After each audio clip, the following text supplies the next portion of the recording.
Hello and welcome to another episode of the Christian Reeve podcast. Today's guest is a podcaster, a writer, a philosopher, and also, as I found out prior to the show, a bartender as well. His name is Jack Sezer. Welcome to the show. How you doing, Christian? Thank you for having me. We'll scoot closer to my mic here. Yeah, I do want to. Yeah, my last name is pronounced Sezer. It's My Turkish. apologies, I don't Jack expect. Sezer. No, don't There we go. don't apologize. I never expect anyone to get it right. I've always been Jack Caesar, Jack Caesar. But Sezer. you got pretty close. Yes. There we go. Jack Sezer. All right. No, it's funny. That's not funny. Getting people's names wrong. I'm always a stickler for that.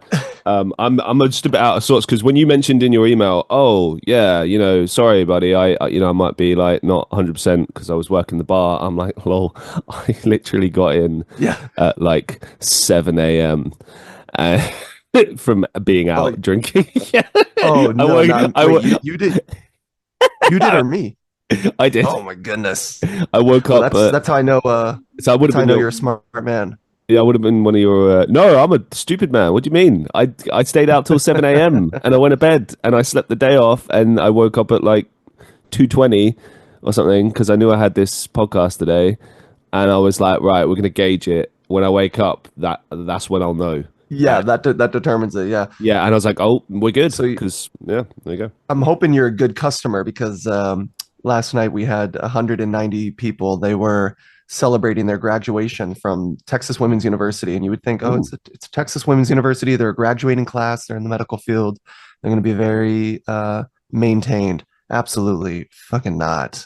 Can I swear on here? Can I Oh, cuss? absolutely, you can. Okay, good. Yeah, no, they were absolutely ridiculous, and it was an open bar, and those are always the worst. But yes, I bartend in my free time during my because I'm a student. I will be bartending, and it's excellent for students. It's not the most sexy thing on a resume, but I love working at the distillery. It's probably one of my favorite jobs. Yeah. I don't know, I mean, I think it teaches you a lot. Like I'm a trained bartender as well. I've done it in the past, and what I've learned is that you end up, and ironically, this kind of goes into some of what we're going to talk about today. So it's a nice segue. Um, Bartending is not just serving drinks. Bartending is like you're part bartender, part security officer, and part psychologist, apparently. Yeah, For you're a therapist. yeah, Yeah. for the general fucking public. Yeah. Like people just tell you all their problems, and then and there's this really awkward thing that they do. And I'm just saying this for the audience, not for you. You know exactly what I'm talking about. So next time you're at a bar and you see someone talking off the bartender's ear, just watch for this. Okay. Let's say I'm the bartender and I'm drying up a glass. I'm clearly busy in the background doing the maintenance, right? Maybe it's just me on the bar, right? It's a small bar, but it gets busy and, I've got to be on it because it's just me, right?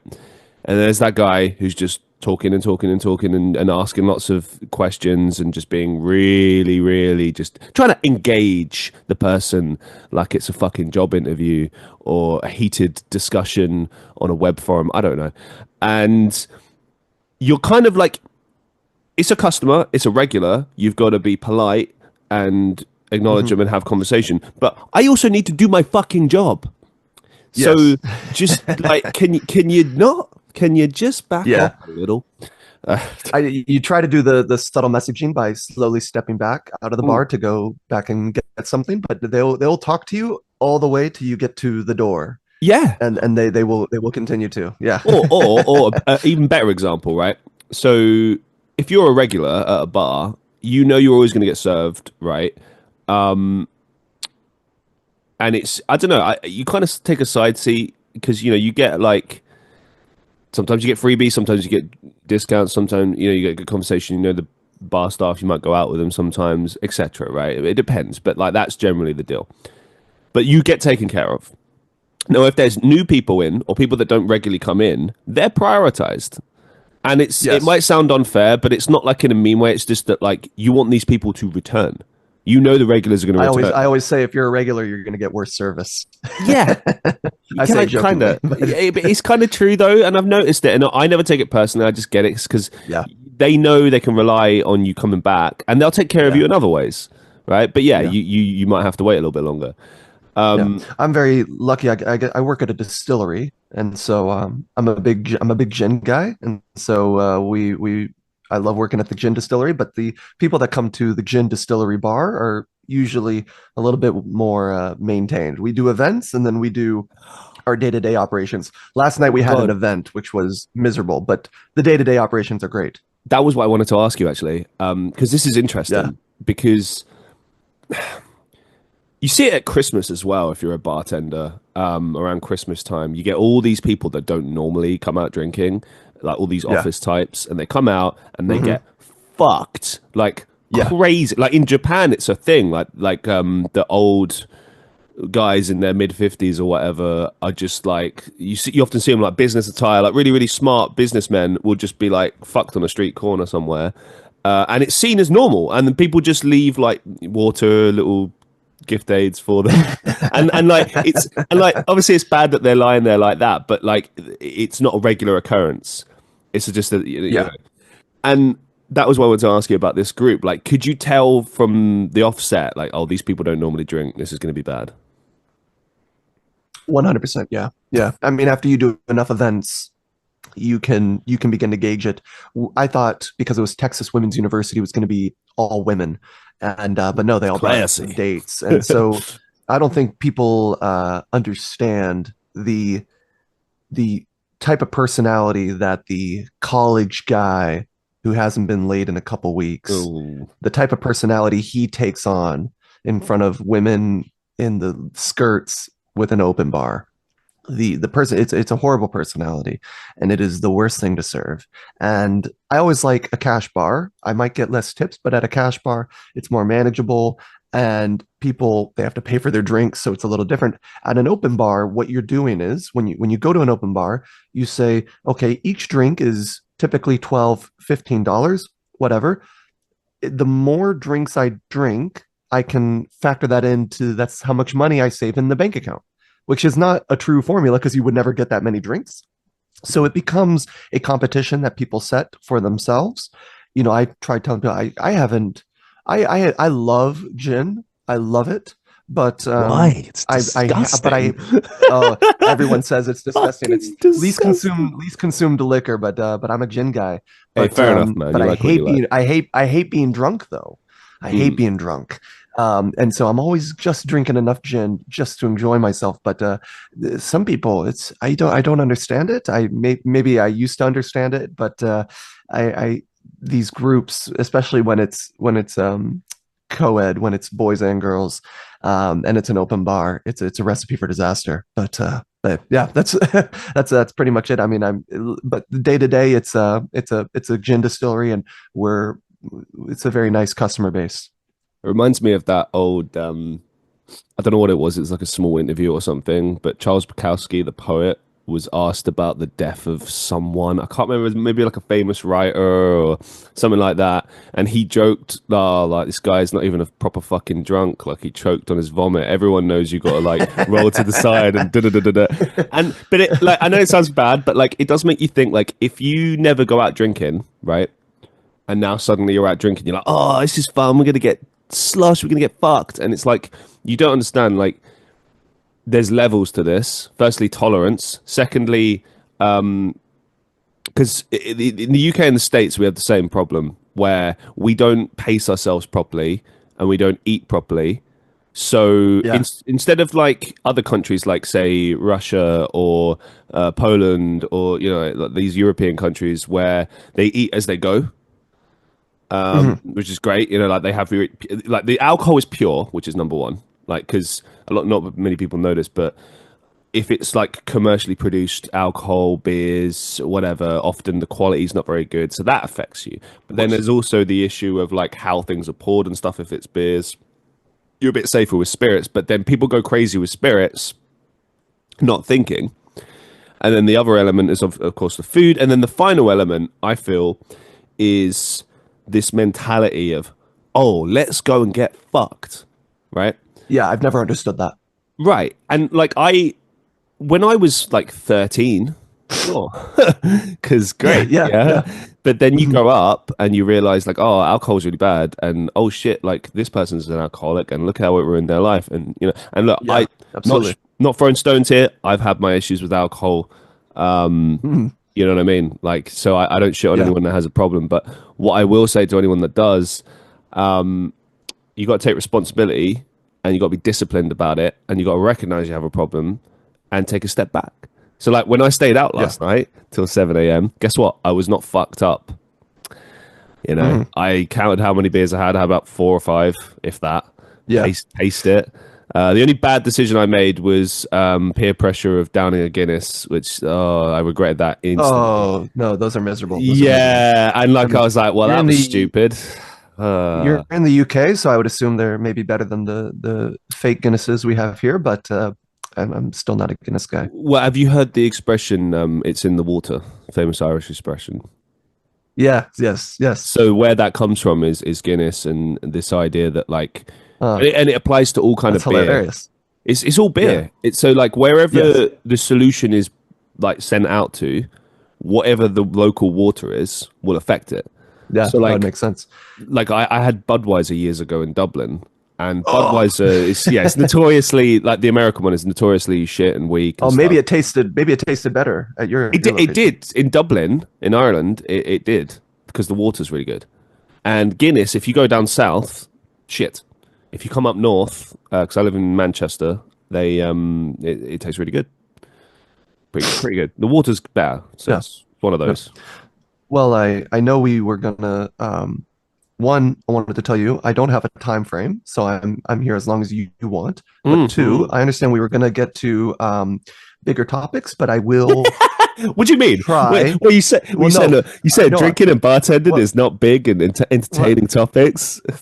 well, it is, and it I'm was funny. offended. I was just telling my wife the other day. I said, "Oh my gosh, I oriented my whole writing project and I oriented my whole podcast on these rather large topics, but I'm realizing I just want to talk about gin, but which I will not be switching my focus to. But I did want to tell you before I get off this recording with you, I'm gonna have to try to reintroduce you to gin, even though I'm on the other side No, of the world for you. I mm-mm. will. Yes, yes. I It's because I not know you've happening, had a bad experience.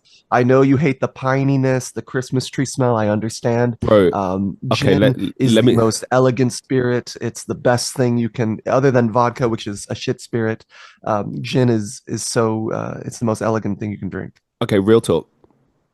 We're talking gin, all right? All right, real talk. Yes, So yes, yes. when I was growing up here in the UK as a kid, gin was Hmm. notoriously like old granny's drink, right? Yep. Yeah. That's what it Yeah. was, right?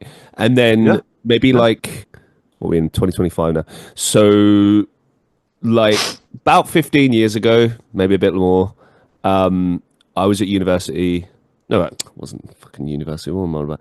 When was I at uni? I was at uni in like 2014, 2015. Yeah, so 10 years ago, right? And around that time, I was working a bar at a hotel lounge, 4 star, quite bougie by the river, all this shit. They decided to turn the main bar into a gin cocktail bar, right? Oh, lucky. Yeah, you would have loved Yeah. it. So they bring all this shit out, and obviously, as a bartender, you've got to learn how to make all the drinks, and you taste them all to know what to suggest. And just side note for anyone listening, as a bartender, it helps to have a good understanding of the drinks, how they taste, the consistency and stuff, so you can explain it to people who know nothing about the drinks, or you can kind of gear it to their palate. So for example, if you know someone prefers like sweeter drinks, then when you're doing cocktails, let's say like espresso martini is notoriously bitter. So when you throw in things like sugar solution, liqueurs, whatever, it balances it out and it makes it sweeter. Same is true with these gin cocktails. All the ones that I tried back then, disgusting. Lots of different flavors. I gave them all a try. Disgusting. I even came into the hotel on my day off one time, sat down, had food, had a gin cocktail. It was still disgusting. Oh man. Had a bunch of gin at uni. Disgusting. Fast forward Oh my to gosh. recently. I tried a gin cocktail and I didn't hate it. Okay. It was Do you know what it okay. was? No, it was sweet. Damn it. I don't know. I mean, I Christian. think I'm I think the Christian. problem. I don't know. The problem I have is it's gin has this like weird aftertaste. It's like really a musty kind of. You know what I mean, right? I have to see. I hope that bar. We have this problem more particularly here in America where it looks nice, but it's actually just a miserable, miserable place, especially with the quality. But what's upsetting me right now is so many places and I'm things you could used describe to as that. yeah, yeah, but I'm used to here in America, everyone hates gin because everyone here drinks vodka, which is advertised as tasteless, colorless, odorless, and people do that because they just want to get drunk. There's no way to have vodka taste unless, as you mentioned, the only way you can change the taste of vodka is changing the quality of your water, Is or you it? can change your base spirit. You can move from corn to wheat to potato to whatever.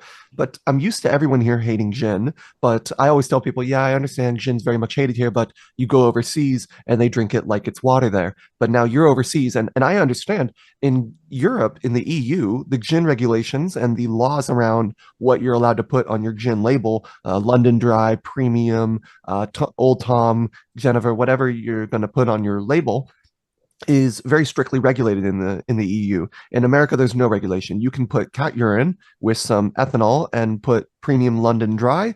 There's no law to stop you from doing that. But now what's pissing me off is What the fuck? So like you're you where and the I. gin is good. You're What? where the gin is good. You're in the good gin location and you still don't like it. That's what's throwing me off here. Is I'm used to people here hating gin because we get essentially just piss for I drink, just but where you make it sound like you it's have like access to prohibition such times, good and stuff. you make it sound like it's prohibition, and like everyone's like Tastes making like moonshine or some shit. it. Tastes like it. No, okay, look, there's better alcohols out there. I mean, it's about taste. If anything, I established there, it's about your taste palette. I just, for whatever reason, gin just doesn't cut it for me. It has this weird aftertaste. I don't Yeah. know. But I want to talk to you about the vodka for a second. Is that Yeah. American made? Is it made in America? You can get vodka from everywhere. I see it everywhere. But what breaks my heart is you go to the liquor store and it's the biggest section. It is the biggest section of the But this store. is But crucial though because vodka, of where it's made, right? Because well, I don't think it is. I mean, it's I'll import, fight import. this. We have imported vodka and then we also have American vodka, but it's all vodka will only ever be two ingredients. Vodka legally is just base spirit, corn vodka or corn, wheat, potato, sweet potato, whatever, and water. Those are the only two ingredients. So when I was growing So, up so, in so here, it's here in the UK, right? Um, vodka was like one of the cheapest things to get, and we'd use it as hmm mixer, and we sometimes we drink yeah, it straight, and it was disgusting, but it was cheap, yeah, shitty vodka, right? yeah. So my impression was always, oh, vodka's just not a good drink. It's just shit. It's not. Fast forward, this is where you're wrong. It's it's Fast forward, it's two no, ingredients. It's no, water this and see, spirit. this is where you're wrong, my friend. Europe, if you go to Europe, certain parts of Europe, you will find that it's, dare I say, a delicacy. If produced correctly, if produced in the right way, it's one of the best drinks you will ever have in your life. When I lived You can in, get nice vodka with nice water, but legally, I mean, unless you want to do a vodka where you add something after distillation, but distillation will only ever be two ingredients. If I'm I not, I'm take not, that I'm not water and I boil it, add minerals to it, I can replicate the water of anywhere in the world. sure, but It's it's about that process, and then as you say, what you add to it after thereafter. But like the quality angle is what's key here. So mm, when growing up here, the most well-known vodka brands are Absolute and Russian hmm Standard, right? And then mm. there's Stolochna, which is shit. Smirnoff. Smirnoff, yeah. I mean, well, Smirnoff is like just, oh, first time drinking, frat party, or here in Yeah. the UK, You like, guys got Grey like, Goose up there? yeah, Yeah. it's all right. Like, it's posh vodka, like, you know what I mean? It's like putting a bow on, I don't know, a dollar bill. Like it's just kind of like, okay, great, still a dollar bill, but fine. But yeah, it's a little bit nicer. Absolute sweeter. It's a good mixer. And Stolochnaya and Smirnoff and Russian Standard in particular are supposed to be like ones you can have on their own, right? They're crap. So I was always like, oh, vodka's shit. So I moved to Estonia years ago and I lived there, which Oh, nice. so it's like near Russia, near Finland, borders with Latvia as well. Knew nothing about the culture, learned about it, and obviously you get into drinking, right? And this is where I learned about how you drink and you eat, you know what I mean, as you go, kind of thing. So that was a whole new thing for me. But then Yeah. we started trying different types of vodka. We had Ukrainian vodka and Mm. two brands that were Russian. And this my ex's dad like swore by these brands and said like this is the good quality stuff. Like everything else is shit. And he even said like, yeah, Estonian vodka, shit.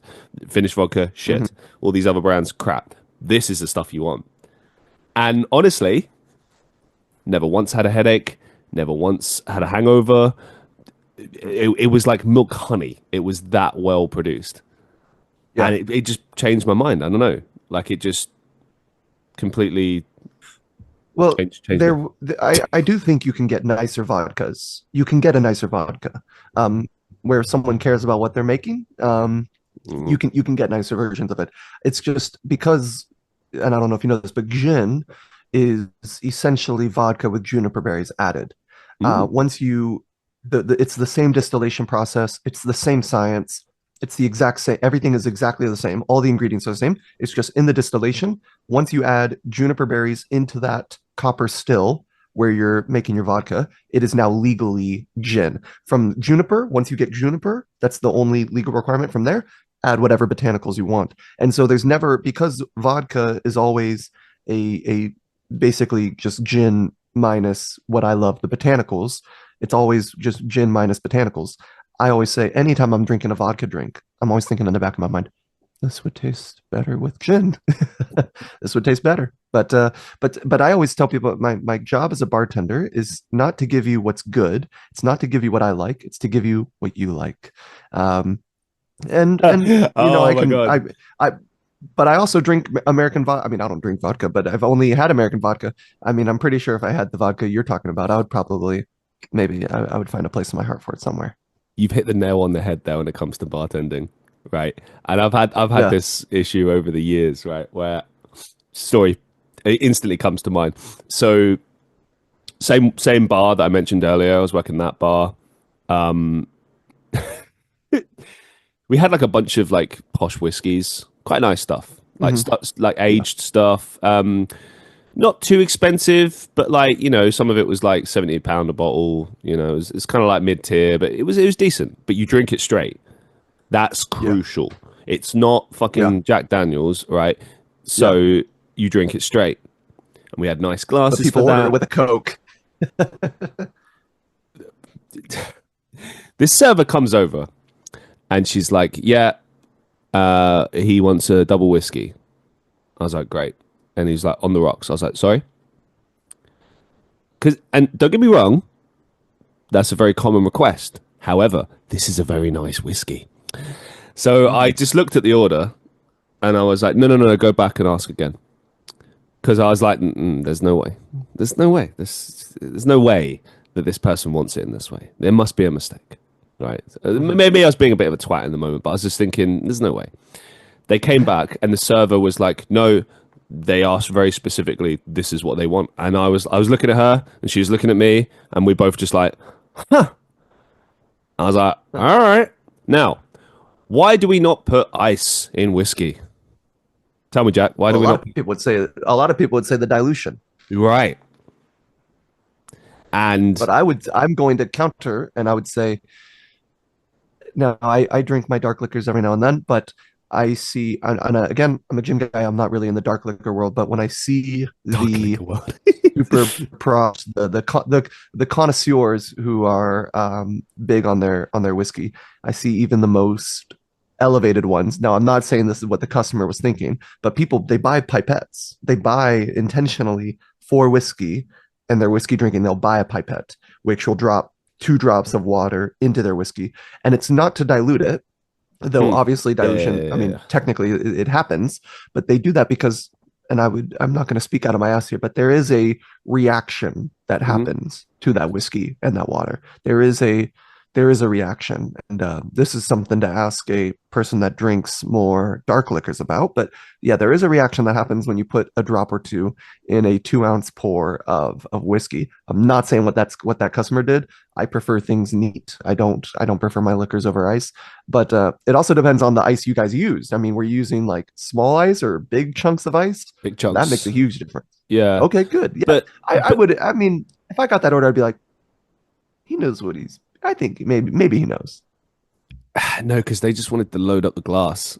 Because the thing is, when it was Mm, like one, okay, to be clear, when people would order like, okay, I want whiskey neat, sorry, not neat, I want a whiskey one night, one cube of ice. I'm like, all right, they want this so they can mm, lessen the flavor a little, lessen the kick. That's the best way to put it. yeah, You yeah. know, the water dilutes into it. Now it's not as strong. Now, when I'd see people load it up with more than one, right? Mm, I'm looking at that and I'm like, this drink is now pointless. mm, mm. You just have whiskey flavored water, right? Yeah, yeah, And then, okay, if the issue is this drink is too strong for me, then why are you drinking it? yeah. This is The this thing is that what broke I my mean. heart last Like, night is, yeah, the thing that broke my heart last night is we had such a beautiful menu with so many amazing drinks, and it's oh open bar, so these no, people can yeah. get anything, right? They can get any of these drinks that we have on this menu. Uh, and so many of these drinks I'm very happy of. And again, I don't really drink cocktails. I'll always just prefer it straight, but I do like some cocktails, and I'm very proud of the cocktails we're offering them. The amount of vodka Diet Cokes that I served last night. I served a total of one gin and tonic, but I served easily 10, 15 vodka Diet Cokes. And yeah, I was seeing red by the end of the night. It was miserable. It's funny what you said as well about how like you can gauge it. Like it, events work is way more interesting in some ways than working a regular bartending function because like I've worked like sports bars, I've worked pubs, and then I've worked events spaces. Like right now, I work at a hotel, and I got to say it's way more interesting because you never know what's going to happen. Sometimes people go Mhm. crazy, sometimes people Yeah. don't drink at all. Like I find that weird. They'll book out our event space, they have a bar till like 1 a.m. and they all leave at like 11. Yeah. Like, what the fuck? Yeah. But then I get it because Yeah. it's like it's a Thursday, and I'm like, yeah, all right, fair enough. But then Yeah. if you're gonna Yeah. spend all Yeah. that Yeah. money, why wouldn't you get fucked up, man? Yeah. Yeah. I don't Mm, know. mm, I don't yeah. know. But That's a yeah, crazy like world. as you said, like I because we have the same. We have a lot of really nice drinks on the menu, and it's people always just Yeah. go, "Oh, I'll just have an Asahi beer," or "Oh, I'll just have Yeah. Yeah. vodka Coke." Vodka cranberry. Yeah. Vodka Yeah. Yeah. Coke. Oh, okay, all right. I Yeah. gotta ask you as a bartender, what's the craziest drink someone's ordered from you, like, or asked you to make? Maybe that's a So, better way of asking it. yeah, I think it's I wish I could give you a more exciting answer but the distillery laws are different than the bar laws. At a distillery, if it has alcohol in it, we have to make it on site. So we make bourbon, vodka, and gin.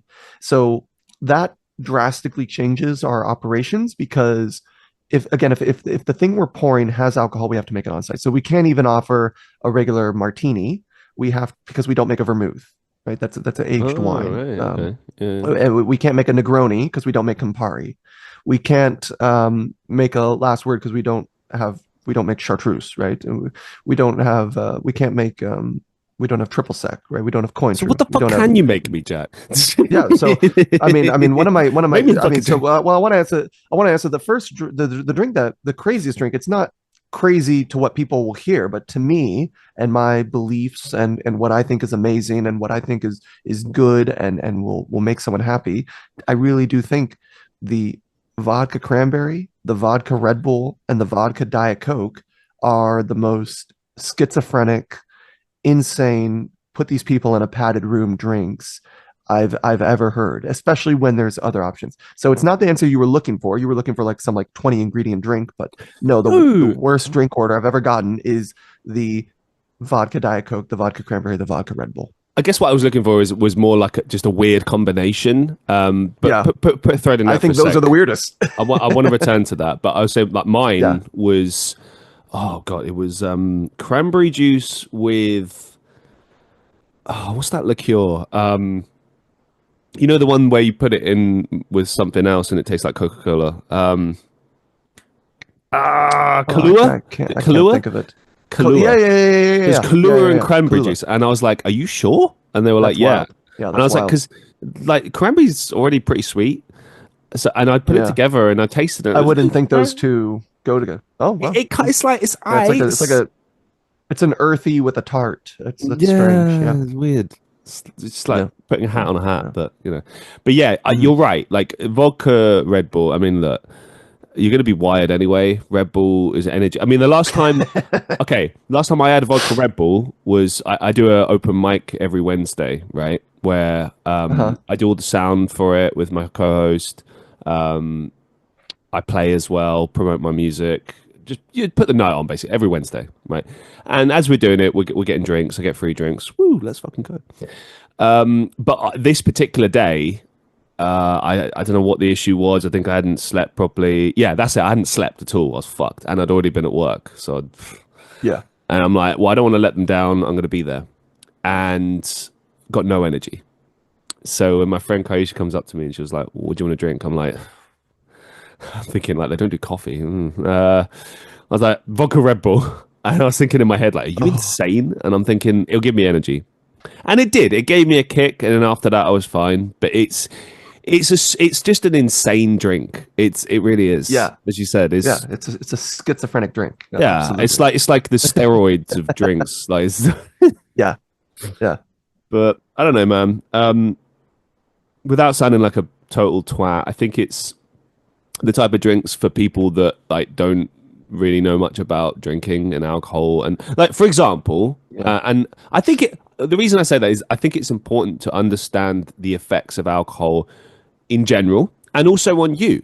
So for example like beer's heavy, weighs you down, makes you tired. You know, it's one of those drinks.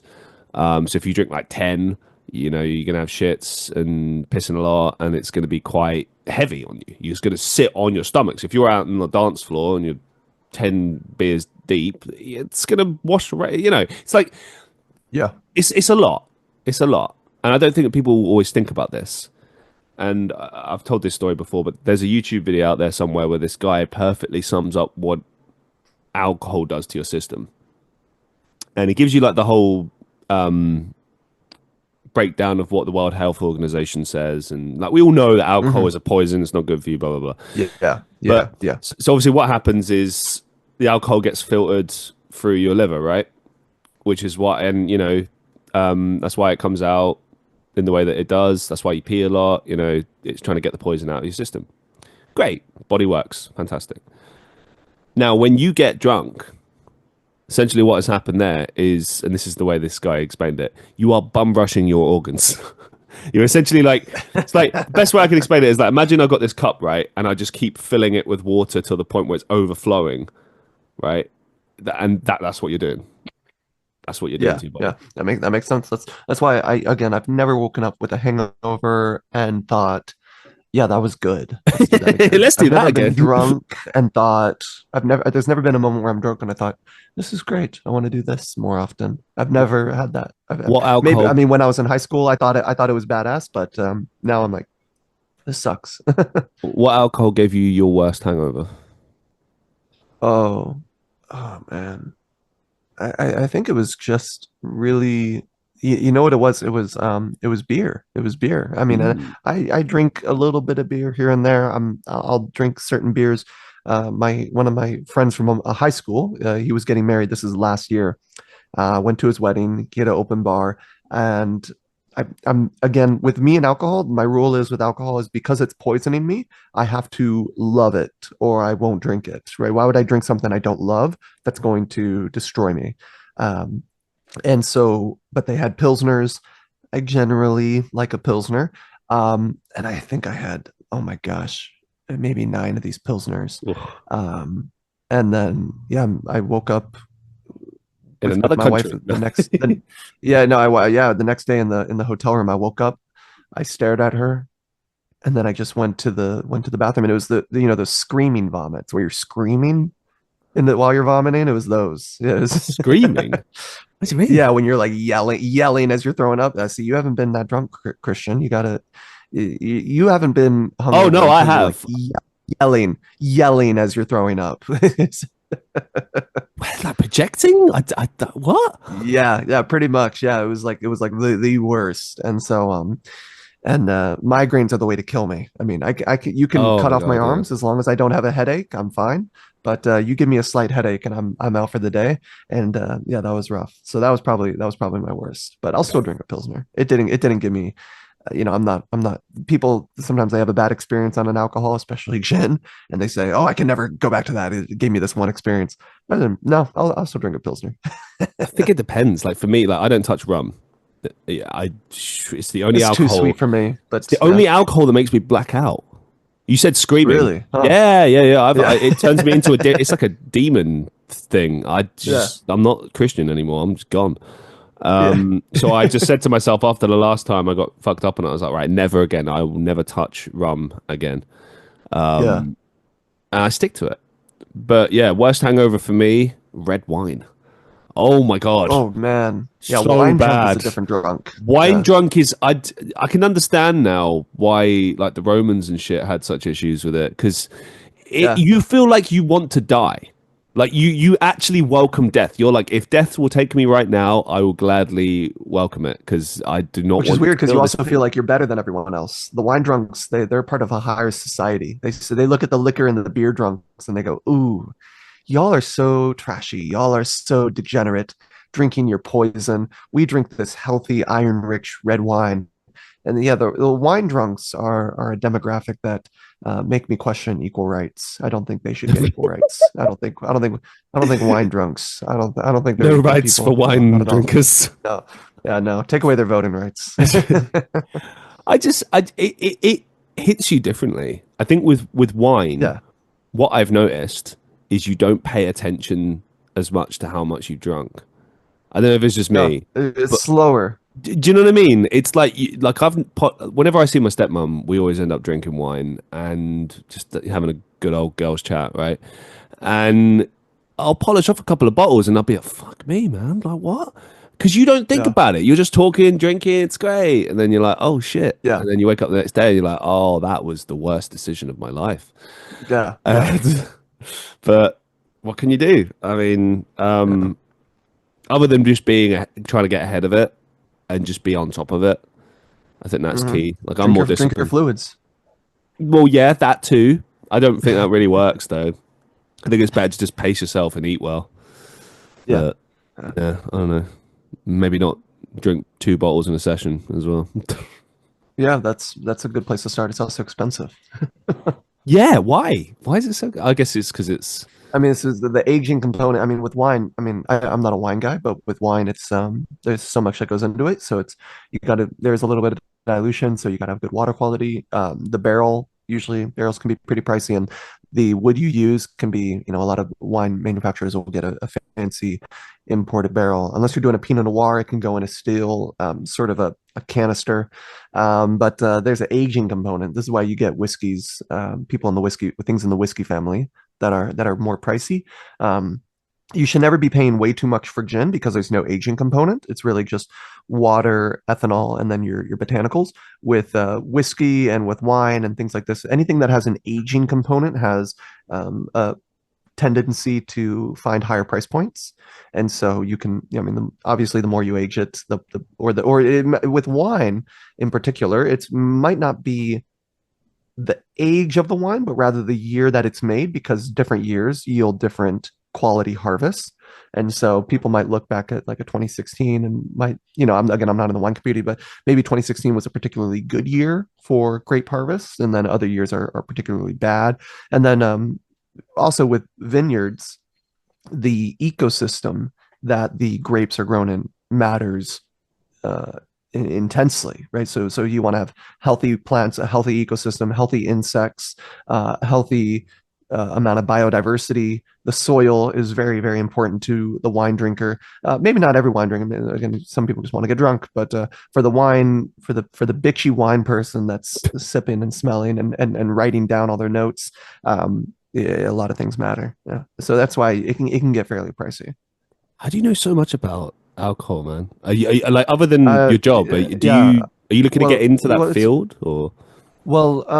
it's just something I'm very passionate about. I really do because I have a very personal love and affinity for gin. You know, Mm, I naturally get exposed to the rest of the alcohol industry, and when I don't think this is unique to me. It's probably with everyone. Is when you get into something, you get into it. And again, like I don't even drink wine, but I know all that maybe because just being in the community, you hear a lot, and I'll read a lot, and I'm such a psychopath. I'll listen to bartending podcasts and stuff like that. But it's weird because I feel like now I'm realizing how much uh, of a bartender I am. But it's weird because I never really talk about it. I never get a chance to air it out. But I'm always talking about something a little more depressing. But yeah, it's I I I guess I put a lot of if I'm drinking something or if I'm eating something, where it comes from matters a lot to me. And so with my gin, whatever gin I have, for every bottle of gin I have, I will Google the distillery. I will go on YouTube. I'll watch tours of that place. I will listen to the owner. And one thing I love about our distillery is the story behind it. I love the how everything that we do has intention behind it. And I think it's because in the 2020s, in the late 2010s, it's so hard to find a product that has integrity. It's everything is owned by a giant, soulless, you know, mothership corporation that doesn't give two shits about what they're making. And so finding a product where someone really, really does care and there is a formidable background behind it, I think that changes everything. Yeah. why do you think like I'm gonna be careful how I word this. Why do you think the general public Hmm. is like satisfied with that? Lo- loves shitty stuff. I mean, I Well, don't. yeah. I have I mean, no. Yeah, I have. I don't get that. Like, okay, Yeah, for example, I sure as shit would rather go to a distillery that where the people are passionate about what they do and they create this thing and yeah, everyone wants to yeah, be there versus just going yeah, to like a commercial pub where no one cares and all yeah. the alcohols are the same Hmm. five types of alcohol that everyone drinks and it's just boring. I mean, Yeah, and people will say, yeah. "Oh, It's well, really depressing. what's that?" People will say, "Oh, it's because it's cheap." It's like I get that, but like, I don't know. Yeah, but you see it across the spectrum with all commodities and all Sure. consumables. You look at the best music streaming right now. If you listen to Sabrina Carpenter and you just look Hmm. at her lyrics, you say this is the shittiest music anyone could consume. You look at Lil Fucking Uzi hell. Vert and you listen to Lil Uzi Vert's music, but these are some of the top streamers, right? These people will sell out a stadium, but the music is and who people can ask who am I to say, but it's just shit, right? And you look at like the most food consumed. um it's no secret that McDonald's is not nice food, but people will seek it out even if they could afford something else. Well, Same thing that's with you look in the literature space. I mean, the best-selling books are egregious. Oh my goodness, right? Some of these books, especially in the self-help world, it's fake books, and it's depressing. I mean, and you go on YouTube, some of the best videos right now that get most of the streams are you can tell they have an AI voice in the background, and it's absolutely maddening. And it's not that you're better, it's not that I'm better. Well, maybe it is in some perspective, but it's it's it's it's a bigger problem that I've yet to feel qualified to speak into, but it's absolutely depressing. and that will be the theme of this show now.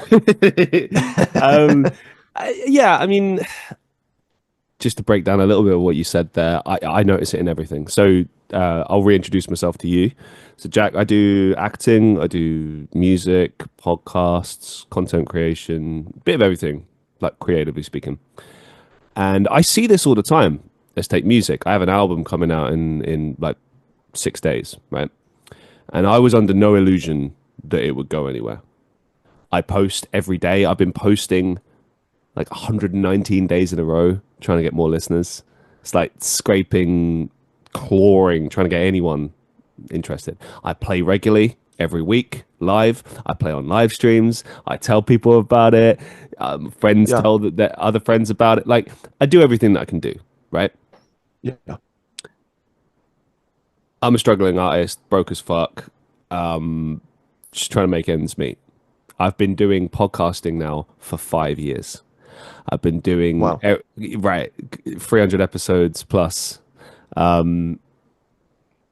acting 6 years. Like I've been doing this stuff a long time, and what you just said there is the nail on the head. I see it everywhere. If we take music as a really good example, I see bands every week here in Manchester that have something. And Yeah. it's not Yeah. just about like the music sounding good, it's the way they move. It's without sounding cringe, they got like the it thing. Like Yeah. if I had money, there's so much I would do. I would make my own radio show. I'd make my own record label. I'd sign all these fucking Yeah. people up and give them a chance and push them to the fucking moon. You said, Yeah. oh, why are people like Sabrina Carpenter big? Now, look, her music's fine. It is what it is. Money, presentation. Why is McDonald's so big? Brand recognition, money. Yeah. If you got money, you and connections, you can do anything. If you don't have money or connections, guess what? No one gives a shit. Yeah, I think the reason I do want to say sometimes I meet a lot of people and they say, "Oh, I have imposter syndrome. I have imposter syndrome." That's the Sure. worst word to ever enter our conversations is the imposter syndrome. I hate it because it what it does is when someone is doing work, making content, whatever, and it's not going anywhere, they immediately say, "Oh, I have imposter syndrome." And I have to tell people, I say, no, it might just be that you suck, right? You might just suck. You're It's just true, right? shit. People, right? Maybe, right? I can't say You yes or no, but suck. but I meet but I meet everyone. I meet everyone who is in photography or is writing or speaking or do any of these things, and they say, "Oh, I have imposter syndrome." I say, "How do you know you have imposter syndrome?" They say, "Well, I know I'm great, but I'm just not getting any traction." And I say, well, you might have imposter syndrome. Like you might be the diamond in the rough. You I, might be I, a got- I hidden gotta, gem, or I you gotta, might suck. You I know? gotta, I gotta interject for a second though. Yeah, absolutely. Okay, imposter syndrome. Yeah. I've spoken about it on the show before, and Uh-huh. I'm hearing what you're saying there, and I'm like, how do these two things connect? As I understand it, imposter syndrome is like a kind of you're doing something and you don't think you're like good enough to do it or whatever. Hmm. Like best example would be, like if you were on stage and you're like, oh, I don't belong here, I shouldn't be Yeah. here. Da, da, da, da, da. Yeah. So how does that connect to, oh, I'm not getting any traction, so I must have imposter syndrome? Yeah. So What? so so because we measure how good you're doing, we measure the success of how good you, I, and others are doing by our traction, by how much traffic we're getting on our content, Sure. right? So so in some respects, Sabrina Carpenter is one of the best music artists ever, along with Taylor Swift. Mm, In terms of optics, they're the best. They're the gold standard because of their traffic. yeah. However, someone who gets no views, and I might be, I have to apply this same philosophy to myself because my Substack doesn't have 10,000 Mhm. readers and my podcast doesn't have 10,000 subscribers. So I might be the person I'm speaking to here, but in terms of our traffic, where it might be rather low, we say, oh well, I know I'm supposed to have more, right? I know I'm supposed to have more. That's how I don't belong. I don't belong here. Usually when someone's on stage and they're saying, oh, I don't belong here, and they have this imposter syndrome, they'll often say, oh, I have imposter syndrome, because in reality, they think how do I put this into words? They will say, I feel like I'm not supposed to be here. And what that Okay. is implying is the person they're saying that to is supposed to tell them, no, you are supposed to be here. You're great. You're amazing. You are supposed to be here. Fishing for compliments, we would say here. Yeah, yes. Yeah. Anyone who says I'm not supposed to be here, um, it's if they're not fishing for affirmation, or if they're not fishing for someone to say, "Oh, keep going." If they're not saying that, then say, "Okay, then why are you here? Then go home, right? Then go." Right? If you don't think you're supposed to be writing, why are you still writing? If you don't think you're supposed to be podcasting, why are you still podcasting? Why are you doing it then? Because they want to be affirmed, and then they're supposed to be like, "Oh, I have imposter syndrome. That's it. I'm a hidden gem." It's like, well, So maybe not. Maybe they are though. Maybe they are. I'm not saying someone is or isn't. I'm just saying maybe. Yeah. this is something I've spoken a lot about over the years. I spoke about it very recently. Let's take my podcast as an example. Sure. Sure. I've done my podcast now for 5 years. I have 300 plus episodes. I've interviewed people all around the world. I've done deep dives on topics. I've done straight up interviews, every kind of field, every kind of background, etc. Right? Am I a good podcaster? Well, if we're going to define that by my interview skills and ability to put a show together, yes, I'm a very good podcaster. Mm-hmm. Now, as you said, if we're to purely just look at views and listens and streams, am I a good podcaster? Well, by that definition, no, because the definition would be the most listened to podcast is the best podcast. Now, the funny thing about that, though, is that because the reason I got into podcasting was I was a fan of like the Ricky Gervais show back in the day, and like when podcasting was podcasting, right? When podcasting was actually podcasting, when it was like an offshoot of radio, and I was like, I want to do that. I could do that.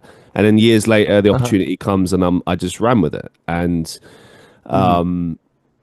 if anyone wonders why do I keep podcasting, because I fucking love podcasting, man. You know, it was never about money or fame or anything, and nothing I do is about money or fame or any of that shit. It's about loving what you do and wanting to do that for a living and throwing yourself into that and working hard. There's too much laziness. Podcasting is oversaturated. There are too many podcasts out there, but too many people don't get what it is. They're just farming for clips. They're just sitting. Well, I think 80% of them don't make it past episode 10. I think it was, I would have to look at the statistics again, but the majority of them don't make it past episode 10. The most successful ones are not podcasts. Like, a handful of them are. Like, if you look at like new segments, okay, like if it was like Joe Rogan or Theo Von or what would be another good one? I mean, there's loads, but like those shows are your classic style, quite casual. You know, I ripped off Joe Rogan in the early days because I was like, that's the kind of vibe I want to go for. That kind of setup, kind of vibe. I prefer that kind of conversation. Some people are more strict, regimented, treat it more like an interview show. I think there's a time and a place for that. My show has always been about adaptability. So sometimes I'm a bit more like that. Sometimes it's a bit more like this conversation, a bit more chilled, relaxed. But there's a flow to it. You go from topic to topic, and your role as a host is to guide that conversation, right? To set things up, knock it out of the park, etc. Now, what I've seen over the last, say, 5 years is a bunch of content creators have entered the field because they're like, oh, well, I'm trying to expand my portfolio, so podcast. Yeah. And they immediately, like, it's the go-to. It's like, and I groan whenever I fucking hear someone say, oh, I'm going to start a podcast. I'm like, okay, cool. Yeah. I'll see you in 6 months. Like another white guy with a podcast. Awesome. Well, it's just, I mean, look, everyone does it. everyone and their mums is podcasting around here. And it's like, it's very, I don't know. Look, if you're going to do it, understand that there's loads of work that goes behind it. And that it's commitment. Right. How did I get to 300 episodes? Through fucking hard work. I still work hard, you know, and you got to love it. And I think I see so many of these shows that just don't do that, that they're just going through the motions. That, like, here's a really good example. These weird, like, I don't even know what to call it, like round table shows where it's like a few dudes, probably Oh my incels, goodness. Yeah. and there's In like the 20, garage. Yeah. right, and there's like Yep. it's Yep. like 20 Yep. women and they're all like OnlyFans models or Oh, something. oh, you're thinking of And the Whatever podcast. Yeah. Yeah. It's a could be miserable, that. miserable. Yeah. Yeah. It's called the Whatever. I know exactly what you're talking about. Yeah. It's That just or the Fresh and Fit depressing. podcast. It's Yeah. It's really miserable. depressing. And it's like It's misogynistic terrible. and it's I don't okay. I think it's a cardinal sin as an interviewer, a broadcaster, to deliberately make your guests look stupid or bad. Yeah, but they're not guests, right? Like they're there to that those are oriented to challenge them. Right? No, I don't support the Whatever podcast or I think those guys are all schizophrenic psychopaths. But the objective is right. They hate OnlyFans models, right? They hate them. They think they're degenerate to society. I have my own moral qualms with OnlyFans, but what they'll do is they'll bring on these women, and of course, right, they're OnlyFans, so they're not. They're not spending their time reading books. They're not spending their time writing, intense doctoral essays, right? They get naked on the camera. But these guys, they hate that so much. They hate it so much. And so they'll bring them on to sort of expose their stupidity for their audience. They say, look at how stupid these airhead bitches are. Yeah. And that's kind of like the philosophy behind it. It's not a philosophy. That's kind of the idea behind it. And guys that are in that Andrew Tate manosphere red pill world will look at that and they'll go, fuck yeah, that's why women are second class, repeal the 19th Amendment, take away their voting rights, whatever. Yeah, it's for that, it's like the formula, depending on what you want to do, that formula, it works, right?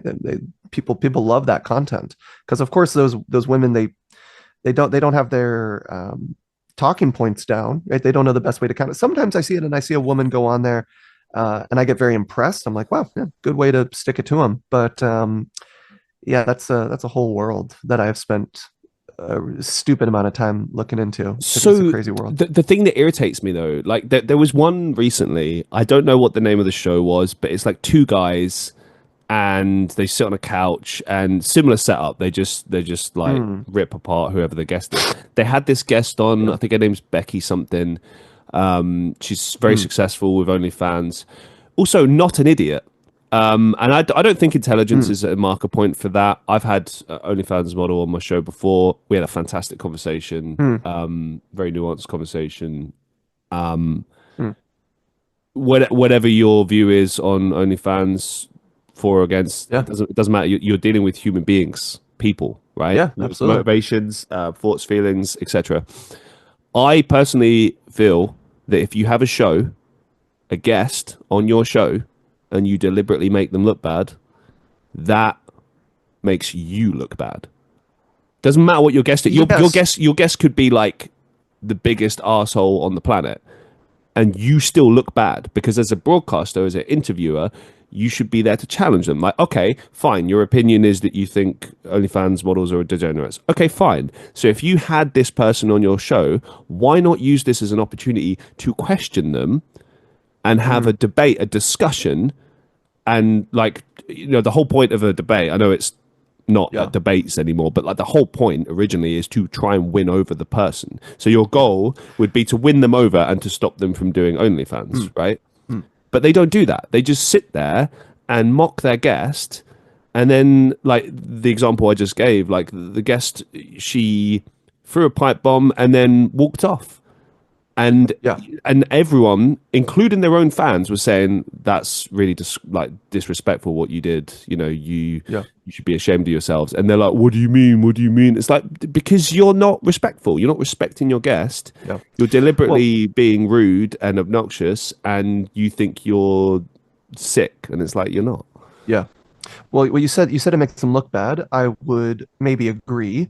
I would say, yeah, it looks bad to me. You're right. I think anyone in the manosphere, anyone in the red pill community, they look bad to me.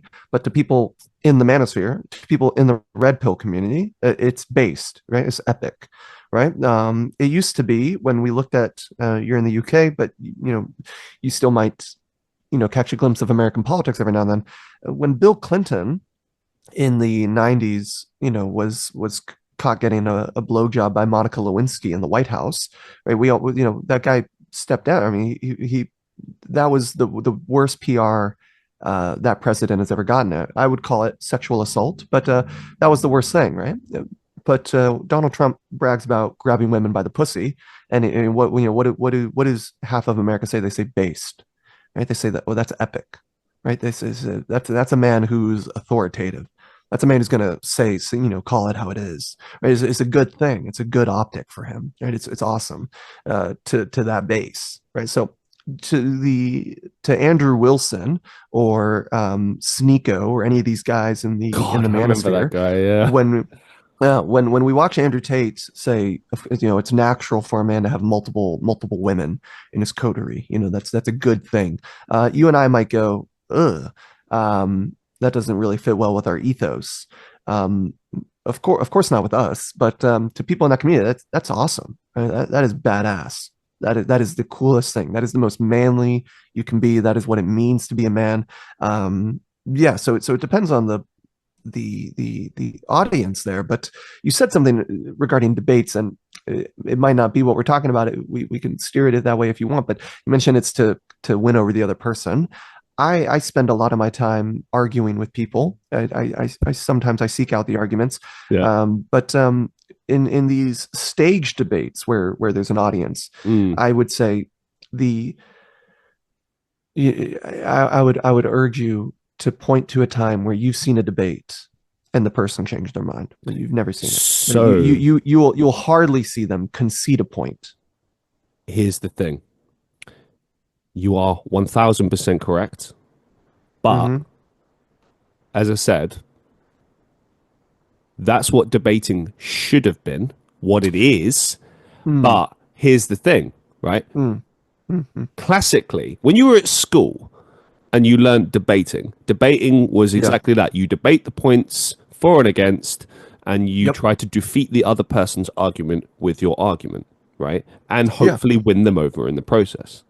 Mm, Modern debating is not that. Modern debating is this. I don't know what to call it. It's not debating though. It's just I'm going to mm, shout at you, or I'm going to belittle you as much as possible mm, until you back down, and then I've won. And mm, it's like that's not mm. winning though. Well, I would maybe push back. I would say I like the sentiment of debates should be to change the other person's mind, but I think when there's an audience, I think the goal maybe is to convince the audience because Sure. no one in a debate is going to go to a debate where there's 1,000 people watching and even allow themselves to concede their position or be won over. But the audience, and I think that's what a lot of people go into. If you're going to a debate, you're the one debating. You are spending that week or that month watching every bit of content that your opponent makes. You are learning all of their angles. You're learning all of their ideas and philosophies. And your opponent, if they know what they're doing, is doing the same to you. You go in more affirmed than ever in your position and more against their position than you've ever been. The goal, I think, is you have these audiences, and you are trying to make them be won over. But this it's getting to something. It's very personal to me. I've often said because you mentioned it's to change the person's mind, and I would like to think so, or I might like to, even if that's not the point. I would say that's a good thing, but I would say the rarest thing you see today, one of the rarest things you see, is someone changing their mind in real time, right? Not Mm. only changing their mind, but doing it in the moment, right? And it breaks my heart, but it's I would ask you, when have you been arguing with someone? And then in real time, in that conversation, not when they go home, but in real time, they say, you know what? Actually, that's a really good point. And I didn't understand that way. But thank you. Yeah, it's because people are so identitarian with their positions. They're Right. so personally aligned. And this is what I'm not a STEM guy, but when I watch people in the STEM community, science, technology, engineering, and mathematics, when they argue, they'll change their mind in real time because you're not personally aligned with your mathematical Mm. formula. Right, so if someone comes and shows, hey, your math is wrong. This is actually supposed to be this symbol instead of this, and this is how it's supposed to work. See, this is what the answer should be. That person does not go, oh, oh my gosh, no, what do they do? They say, oh my goodness, thank you so much for Yeah. helping me see it that way. Oh my gosh, thank you. Same thing in chemistry, same thing in all of these fields. Um, there's no identitarianism with their beliefs, and so it's you can get a mind change in real time, and there's no harm in it. But when it comes to sociology or ethics or religion or any of these topics, the personality is so identified with the propositions. It's so aligned. It's intertwined, right? And so to take away the idea that Donald Trump is a good man, right, or to take away the idea that Biden's economy wasn't the worst economy in the world, to take that away from someone is to take away a piece of who they are, right. And so getting a concession out of that is rarer than emeralds. That is impossible to do, but it would be ideal. But it's just not like arguing STEM. Yeah, no, I agree. And, it's a really good point because that's how it should be. It should be about Yeah, finding the answer. Or, okay, if you're applying it to social issues, because I know people will be like, oh, it's not the same, Christian. You're right, it's not the same. But the ultimate goal should still be what is a solution where everyone's needs and wants are considered, or mm. the majority I would thereof argue it's the is. same. I would say it is the same. I would say it Yeah, I is. mean Yeah. the underlying goal should be the same. But as you said, Mm. when people do these debates, there's always an audience, and Yeah. I would argue that's an element. It's playing to your audience. I've seen this time and time again where people are not focused on the actual debate; they're focused on getting the crowd riled up. Because if Yeah. you've got the crowd on your side, you destroyed your opponent, and that's the Yeah. thing. It's like, as we mentioned, it's not about debating and defeating your opponent. It's about making them look bad. It's about destroying them. It's about, Yeah. you know, as you said, like both parties do not go into it thinking I want to defeat them. Sorry, I want to win them over with my argument. That's never the intention. Is Mm. I want to destroy Mm. my opponent, which Mm. I just it's not debating. It's Oh, well, I would say the mode of debating is where you can look at this. I mean, when I am arguing with people that I disagree with, I mean, I hate their ideas, and I'm okay with sure. saying that. And I'll tell them I guess in one way I am trying to destroy their ideas. I am trying to show them that their ideas are absolutely false and ridiculous or stupid. Um, Maybe it looks like destroying the person because that person is their beliefs, right? Maybe that, but I think that maybe where a lot of this gets lost in translation is so many people they confuse arguing for fighting. I think when Right. you're at the point where you're calling someone you're just a retard, right, or you're stupid or something like that, when you're at that place, you're then not debating. I mean, by then you're fighting. But I mean, maybe this is a good disagreement for you and me to have. But when I go into arguing with people, because I mean, I argue with so many people today that I think are just bad people. But my goal is to make them look dumb, right? But I make them look dumb through hopefully, and sometimes they make me look dumb. But I'm hoping to make them look dumb because I think if they really align with some of these ideas, right, you and I would not hesitate to say, well, there are dumb people in the world. There are people that are dumb. There are people that are stupid, right? There are people that are idiots. There are people that are bad. But we hesitate to ever say, we'll never say those people don't exist, but we can't handle the idea that maybe the person we're talking to is one of those people, right? Or maybe we ourselves are those people, right? We have no issue saying, of course, there's evil people in the world, but very rarely do we ever sit across from someone and say, I think this person might be evil, right? We can't do that. I think we need to get to a place where we do that, but it's difficult to frame that to ourselves. To speak to that point, like you mentioned it there, and I was just like, that's perfect. Like to even consider oneself as maybe I'm the villain, maybe I'm the Yeah, bad guy. maybe, You have to have a maybe. certain degree of self awareness. And here's the thing: I can tell You you're need to. very like Yeah. open-minded person. So when you look at these things, you don't Maybe. take, well, I don't know, like I feel like if I was ever going to have a debate with someone, I would have it with someone like you because I know it wouldn't be personal. You're not trying to destroy Yeah. me and my reputation and make me look like a fool like that. And that's what's always bothered me about modern debate culture is it's about making the other person look like a fool. Like, ha ha ha. It's like high school. Like, what the fuck? You Well, it's know? because you don't. It was because you don't have a bad reputation, right? But if your podcast, if your podcast was to get on here, Mm, and every day, there's 300 episodes of the Christian Reeves podcast where mm, Christian gets on and is being a mouthpiece for the Kremlin in Moscow, right? okay. Or if every day I turn on the Christian Reeves podcast and I'm hearing, here's how you will get laid every night for the first date you get laid, and then here's how you essentially delete your identity after you have sex with these women and then you leave their lives. If that was what your podcast was, you're a Kremlin mouthpiece, or you're a red pill bro, or you are here to tell me why George Bush did in fact do 9/11. Well, then my goal would be to ruin your reputation. That Okay. would be precisely my goal, right? But that's not who you are. Hopefully not. No, just kidding.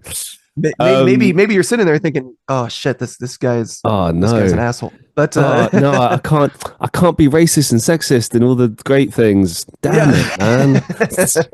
yeah, exactly right. No, I mean, yeah, I know what you're saying. I think, but again, if it was a situation like that where you are doing something that is knowingly controversial, let's say, and Hmm. you get invited onto a show by that Yeah, broadcaster, there is an intent there of some description to embrace you, or either to embrace you and your ideas and have like I yeah, guess what I'm trying to say is a civilized debate. I don't believe that yeah. civilized debates really occur anymore. I think it's all uncivilized and very just Mm, attacking nature. That's what I'm hmm. trying. That's my Unfortunately, point. you're right. Yeah. Yeah, No, like no, what and you are right. Sorry, go on. it's like. Okay, you see these people like Shapiro and stuff go to college campuses and just like Yeah. it's like shit all over these college students and be like, yeah, I just defeated your argument. You're so stupid. And it's like, okay, bro, you're like in your mid 40s or something.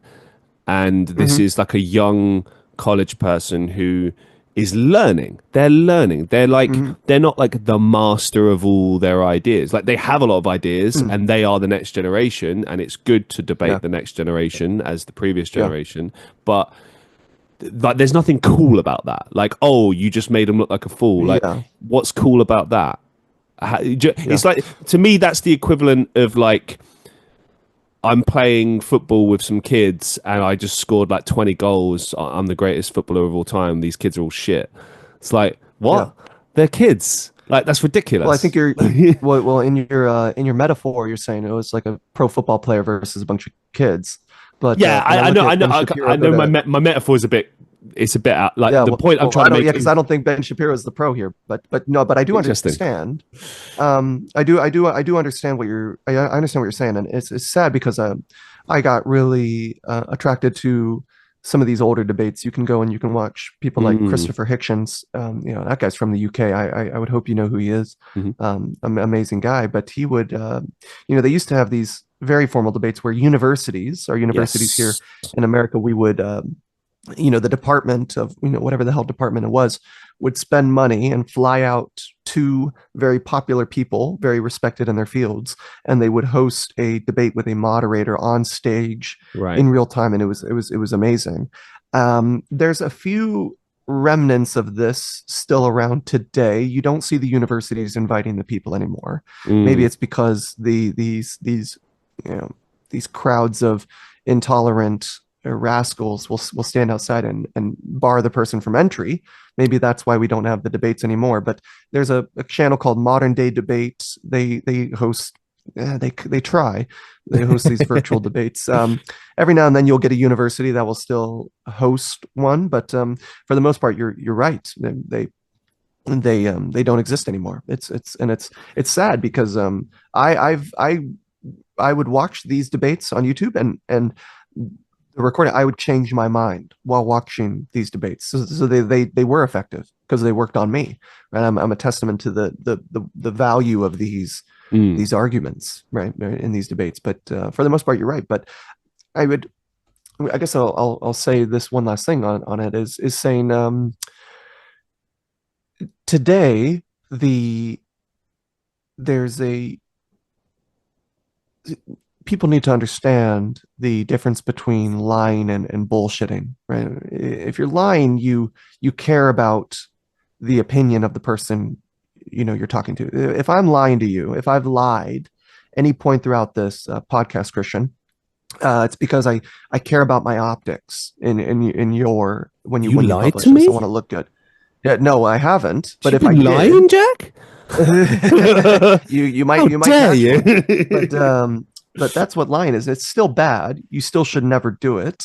Yeah. But that's a lie. A bullshit is when you know what I just said is false, and I know that you know that what I just said is false. If I just told you I'm actually Christian, I'm actually an Olympic swimmer. So Really?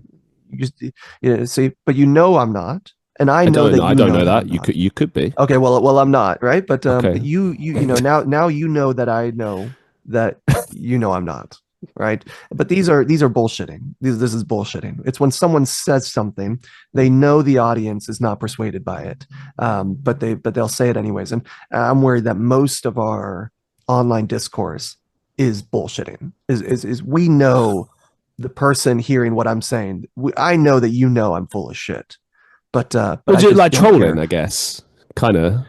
Yeah, it's a little bit of trolling, but there's still an effort to somewhat maintain What? the optics. Right? So I know I sound like I have Trump derangement syndrome, and maybe I do, but when you see Trump, get on, and he says, well, when I was president, we had the best 4 years.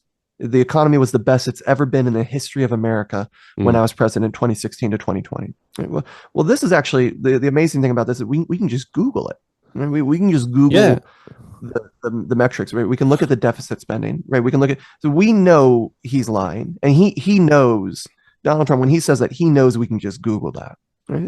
But it's a bullshit. It's But it still marketing. looks, yeah, It's yeah, but sales. it still looks awesome. Yeah, Yeah, but absolutely. the reason that works is because the majority of his audience aren't sitting there fact checking it. Like they when you believe in True. someone to that extent, you're not going to sit there and go, I wonder if he's correct about that. I'm going to check and see Hmm. if indeed the American economy was the best it's ever been in Hmm. those 4 Well, years. let me Like make it even they're not easier. going to do that.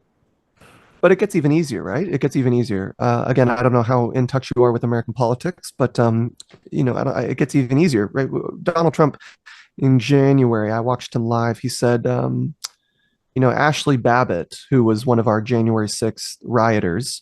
Again, I don't know how much you know, but Donald Trump said he won the election when he didn't, and Mm. thousands of his sycophants, thousands of his followers got weapons and stormed our Capitol building. Right. The They breached the Capitol building. Yeah, yeah. Hmm. and the Capitol Police shot and killed someone. Right, but this Wow. lady, Ashley Babbitt, she was climbing over a crowd of people trying to break into a section where we had politicians hiding. And so politicians are hiding, scared that this crowd of loyalists is going to come and who knows what. They constructed a gallows outside for Mike Pence, our vice president, so they could hang him. Right. So I did not know this. yes, and the crowd was insanely violent. But Wow. people say it wasn't because only one person died, but it was Ashley Babbitt. She's climbing over a crowd of people trying to break in, and a Capitol Police. You can watch the video; it's even on YouTube. The police says, "Stay the fuck back! I have a gun," and he's brandishing his weapon. He's showing it. She keeps climbing in, so he shoots her, and he kills her. But this is a famous video that I've seen countless times. Anyone in America who even heard of January 6th has went and seen the video of Ashley Babbitt. Out of thousands of people, she's the only one to die on the premises. So she became very famous for that. Trump live in front of the strongest country in the world, the biggest country in the world, 300. I mean, we're not the biggest, but the most powerful country in the world, 350 million Americans, live on TV says, Well, Ashley Babbitt, she shouldn't have died. She was actually helping the police. Right? She was holding back the crowd. She was actually getting in the way of the crowd, trying to stop the crowd from breaking in. And this is bullshitting at another level where um, it's you don't it's not a boring like the economy, right? This is a YouTube video that's 30 seconds long where you watch this woman climbing over a mound of people and being told to back up. This guy has a gun. He's going to shoot you, and she still gets shot. This is where, and I would assume it's we have a cooked generation. I would assume maybe there's people similar to this in the UK where it's something so blatantly false, right? So blatantly bad faith, right? So blatantly incorrect, and we know it's incorrect, right? We Donald Trump has certainly seen the video of Ashley Babbitt getting shot.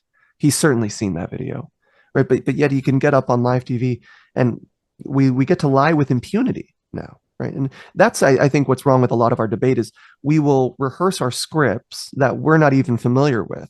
We have our scripts, we get our marching orders from our favorite people online, and we never assess them for ourselves, and we'll just openly lie with these, totally unbeknownst to the consequence, because there is no consequence anymore. I just don't understand like why people don't question things. Because yes, we do have that in the UK often, Yeah, and I'm sure you do. it blows my mind. Like for instance, there's this kind of meme about how UK politicians. I don't know if they do this in the States as well, but they always avoid questions which would force them to make a specific position, or they're not ready to like if I asked you point blank, okay, there's this scandal, did you yes or no know about this, for example, Yeah, yeah. and instead of answering the question yes or no, the politician will turn around and say something like, You well, deflect it. Yeah, I think what we're missing is the yeah, important factor yeah, is yeah, yeah, yeah. and you're like, Yes. I remember there's a famous clip. Jeremy Paxman, he's a broadcaster, a show host for many years. I think it was Panorama. I don't know. He did like an interview style show. He had a lot of politicians on, and there's a very famous clip of him. He asks this guy like four times in a row, just like he's getting pissed. He's like, just answer the question, yes or no. And the guy Yeah, just would not fucking yeah, concede, and he just gave up. He's like, yeah, Jesus, just not going to get the answer we yeah, want. yeah. They don't answer them. Yeah, Yeah, and they're trained to do that it's as well. everywhere. Yeah, Yeah, yeah. It's part of it. It's because so much is optics. Yeah, I get it. I get it from a political and a business perspective of like why they do that, but like it's frustrating, and I feel like we don't question that enough. Like the common person doesn't question these things enough. Like what you were saying there, the whole bullshitting argument. Why do people go along with it? Because people don't question it enough. People don't think, oh, well, I know that not yeah, to be true. Why would he say that? They're just like, oh yeah, everything he says, gold. And I guess yeah. that comes down I, to like a certain degree of like belief in your hero or whatever, and you don't question mhm. things. But when you stop Well, I don't. I questioning think things, it's dangerous. yeah, it's very dangerous, and I don't know. I know Boris Johnson is out of y'all's um, political scene. I don't know. I'm not familiar with UK politics, but I don't here, even think he's a politician um, anymore. Last I heard. yeah, no, I think I think he's gone. But yeah, here it's I'm one of the few alarmists. I mean, we have a lot of alarmists, but yeah, I'm one saying that this is actually epistemologically very dangerous for the world because I know it's not just an Americentric issue with this. I know it's replicated there in Europe as well. But I don't think it's because questioning. I don't think it's because they don't want to question. I don't think they need to question it. Right? I think they know that it's a lie. Right? Or maybe maybe another optic. I hate putting all these people in a monolith. It might be different for everyone. There's some people that are just unfortunately a slave to the phone, and they will just believe in and they won't question. You're right. But I have no doubt in my mind that the majority of Trump's voter base has seen the video of Ashley Babbitt getting shot, and the moment he said that, they know it's a lie. They don't need to question it, right? They have the answer locked in, but it's it then becomes a purpose of, well, okay, well, I know he lied, but maybe there's a bigger purpose to the lie. Maybe there's something good we can get out of this lie. Last thing I'll say, because people say I have Trump derangement syndrome. I think that's a acute deflection of avoiding the conversation. Trump's not quite relevant to the UK. Maybe he will be soon, but he's so definitely maybe relevant, you but might, not in a direct way. yeah, Like it yeah, depends yeah, how you look at. Like if you yeah, say the politics and the governments of other governments are not affecting your own, you're a fool. Because obviously, yeah, as we correct, know, like being the president of the United States is still the most like powerful position you can have in important, the yeah. world. Yeah. But Um, look at the blatant lie that was widely accepted. You know, I've seen UK commenters who are lean more conservatively take up this argument. You know, we watched. I'm certain, even if you're not into politics, I'm certain you've seen it, where Trump said that um, you know, Ukraine started the war. hmm. Right? Ukraine started the Russia-Ukrainian war. There's not a single soul alive on this earth that genuinely believes that. Right? That genuinely well, now they do, but before Trump said that, it was always justifying why Russia invaded. Well, Russia definitely started the war, but maybe there was a good reason, right? Maybe there's Nazis in Ukraine, right? Maybe there's mistreatment of Russians in Ukraine. Maybe that's why they invaded. Maybe they're scared of NATO expansion, et cetera, et cetera. But the moment Trump got out and said, "Oh, Zelensky, you shouldn't have started it. You shouldn't have started this war." Across the world, we then saw the taking up of the banner of, well, Ukraine now started the war. That's now what I say. Why do It's you think? horrifying. Why do you think people accept the lie even though they know that not to be a fact? Why do they accept that? I cannot speak to that. Because I'm look, trying to speak into it. I'm trying to look into it. I can't. I'm as a so unfamiliar. philosopher, like it's because that's who you are. You philosophize, and you. I've never called myself a philosopher because but you introduced me as that, and I thought, oh shit. But I study philosophy, yeah, it's because when I academically, yeah. right, and when I looked at everything that you do, I'm like, okay, I could talk to this guy for years. Because guess what, buddy, Yeah. you're gonna be on another episode, 100%. I've not even asked Oh, you any of the brilliant. questions I have here at all. Oh, we can get to them. We can get to them, but Maybe I don't know. I I think it might be I for the like these next open show. conversations. I think open conversations are good. It's because it's one of those magical conversations where when you've got someone that's willing to talk, and I always say this: if you want to be on my show, it's not about being entertaining or having lots to say. It's about being willing to have a conversation and open your mind. Because if Hmm. you can do that, oh my god, it makes for great conversation, and that's what a podcast is. It's a fucking conversation, you know. Yeah. And too many of these podcasts I see like they don't focus on that, and then they wonder why their show is shitty. And it's like because you're not Yeah. shutting the fuck up and listening to your guest. You're not. Yeah. You're farming for clips. You know, like look, I Hmm. stopped doing clips recently after doing it for about 4 years, and it was a big decision for me. It was hard, and finally the decision was like, it's not doing anything for me. It's creating more work than it's worth. Fuck it. It's always something that can be done in the future anyway. So it's not like the end of the world. Like you know, if I ever could afford an editor or something, I could get someone to do it for me. It's not the end of the world. Yeah. But I just looked at it like, well, my focus is the podcast. My focus is not clicks and views and shit. Like I gave up on that a long time ago Hmm. because I've tried everything. As you guys know, I don't want to sound like a broken record, but once you when you've tried everything and then you reevaluate things and then you're looking at how much time and effort and strain it's putting on you, eventually you do want to shift things up. And like lately, I've been recording so many episodes of the podcast. And I'm so fucking pumped, man. I'm excited Hmm. again. Like I've got like a Yeah. new kind of Good. lease. You know what I mean? It's like Yeah. Good. you need that every now and again. Yeah. What does your politics look like? You Christian. You know, what do you? Because there might be some overlap with American and UK I politics, but I'm interested. so my classic thing is like family discussion, like don't talk religion, don't talk politics. Yeah. I will talk a little bit. Hmm. My leaning is somewhere in the middle, I guess. Yeah. I just Yeah. keep I keep myself open. just like with Yeah. religion, and people get annoyed by that. I've seen people say like, you have to Yeah. pick a position, you have to do this, you Yeah. have to be involved. Mhm. I'm like, I don't have to do jack shit. I Yeah. You I don't. don't Yeah. want to. You know why? Yeah. Because I suck at debates, arguments. It's Yeah. so much effort and time to do that. Like people don't realize. They think, oh, you can just sit there and talk about your opinions and that's it. And it's like you outlined it in the Yeah. debate culture thing. That in order to be a debater, you have to not only understand your position, you have to go and research the other person's position and fully Yeah. understand everything. I don't want to do that. I'm not Yeah. interested in that. That's Mhm. why I have had religious guests. I have had Mhm. political guests.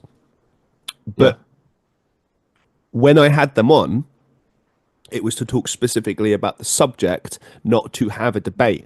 I'm not there to promote or endorse people's Yeah. Yeah. politics or religion Yeah. or whatever. That's never been what this show is about, and it never will be. It's about people, it's Mm. about the human experience, life stories, and everything in Yeah. between.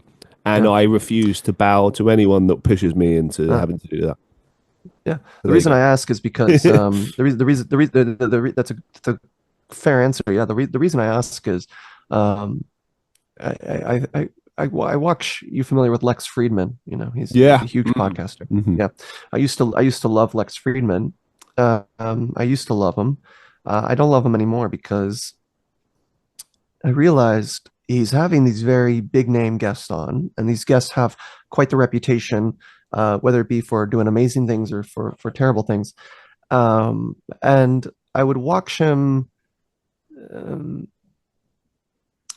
not do a critical challenge of something that I think everyone in the world would agree is insanity, right? So Tucker Carlson, American commentator, um, I don't want to bore you, but essentially, went to Russia, I which is think ruled I know the by Putin. guy. Putin, Yeah, I think I know yeah, who you're talking and about. and He's and got like and brown and hair. He's quite like a yeah, well, yeah, wagging his yeah, finger guy. yeah, Yeah, absolutely. I know the guy. And but Lex Friedman, Lex Friedman says, I'm a middle guy.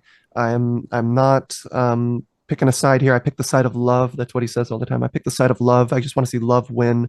I want to see love triumph.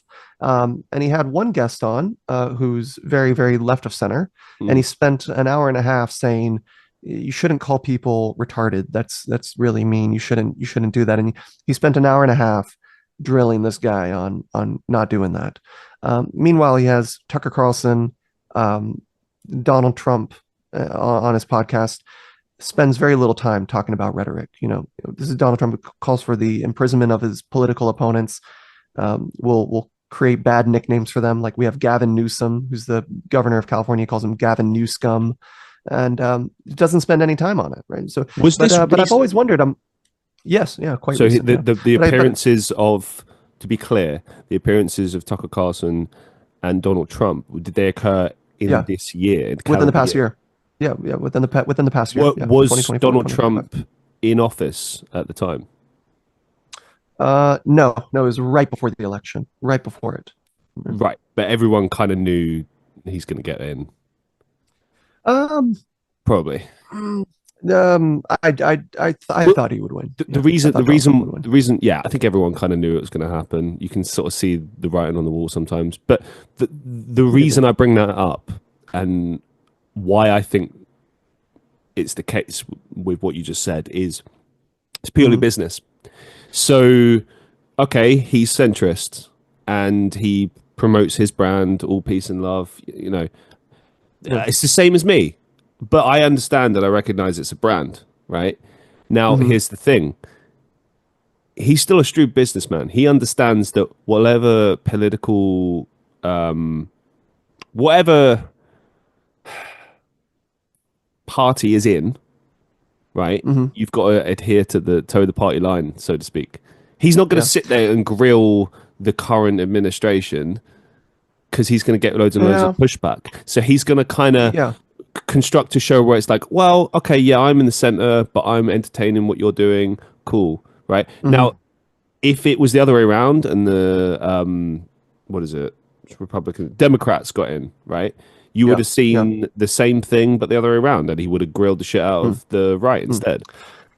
I would push back a little bit. I would say one, I don't think we have centrists here in America. I don't think they exist anymore. I don't think there is such thing as a centrist here. I believe you guys in the UK, you might be able to still have a centrist. And when you, Christian, tell me you're a centrist, I really genuinely do believe you. When I hear someone say they're a centrist here in America, I um, never have I met. Maybe there exists one, but I've never met someone who says I'm a centrist, and then I find out they voted left. Every centrist I meet, Well, I mean, every okay, centrist I encounter on the internet, they've all voted conservatively, which is which is let's fine to vote okay, conservatively, but Trump's not conservative. let's look at this for a second, right? What does it mean to be Sure. centric? Like I voted in the election just gone. I picked a side.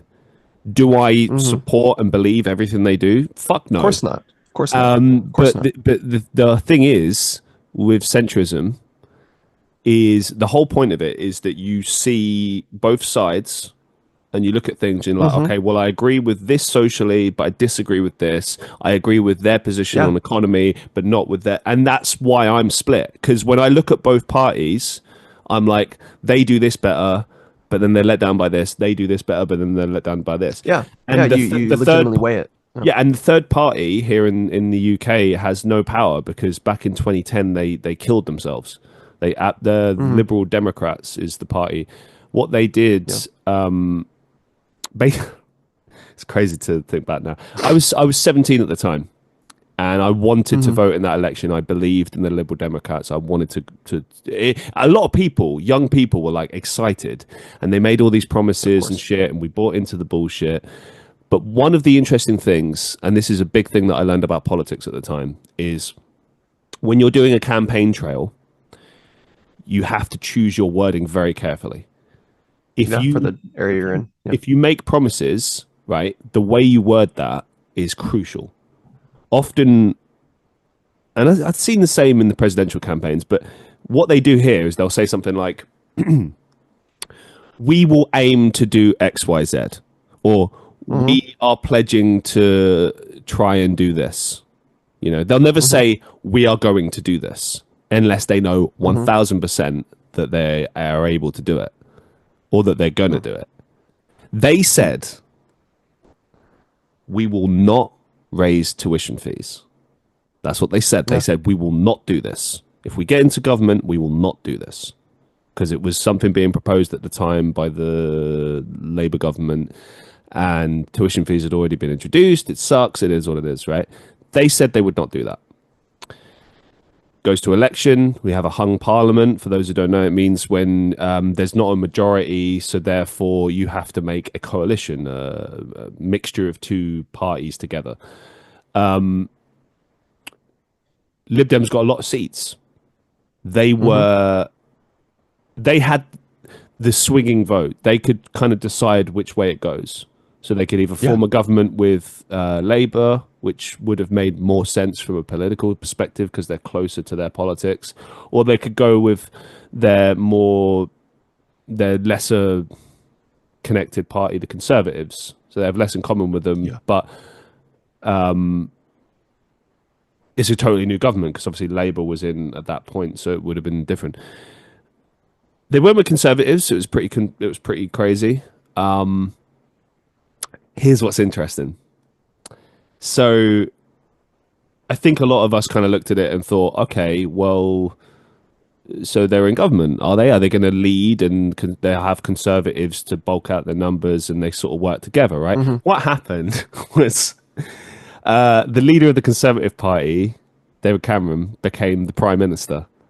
The leader of the Yeah. Liberal Democrats became the deputy prime minister. That they actually made like Yeah. deputy positions. It So was it's the like it's whole, like a vice president, I'm guessing. yeah, it was the whole thing was a fucking farce. Yeah. Basically, it was a Mm-hmm. conservative government with padded out with some Lib Dem numbers. They got bullied around, and here's the reason why I brought this Yeah. up. What did they do as soon as they got in?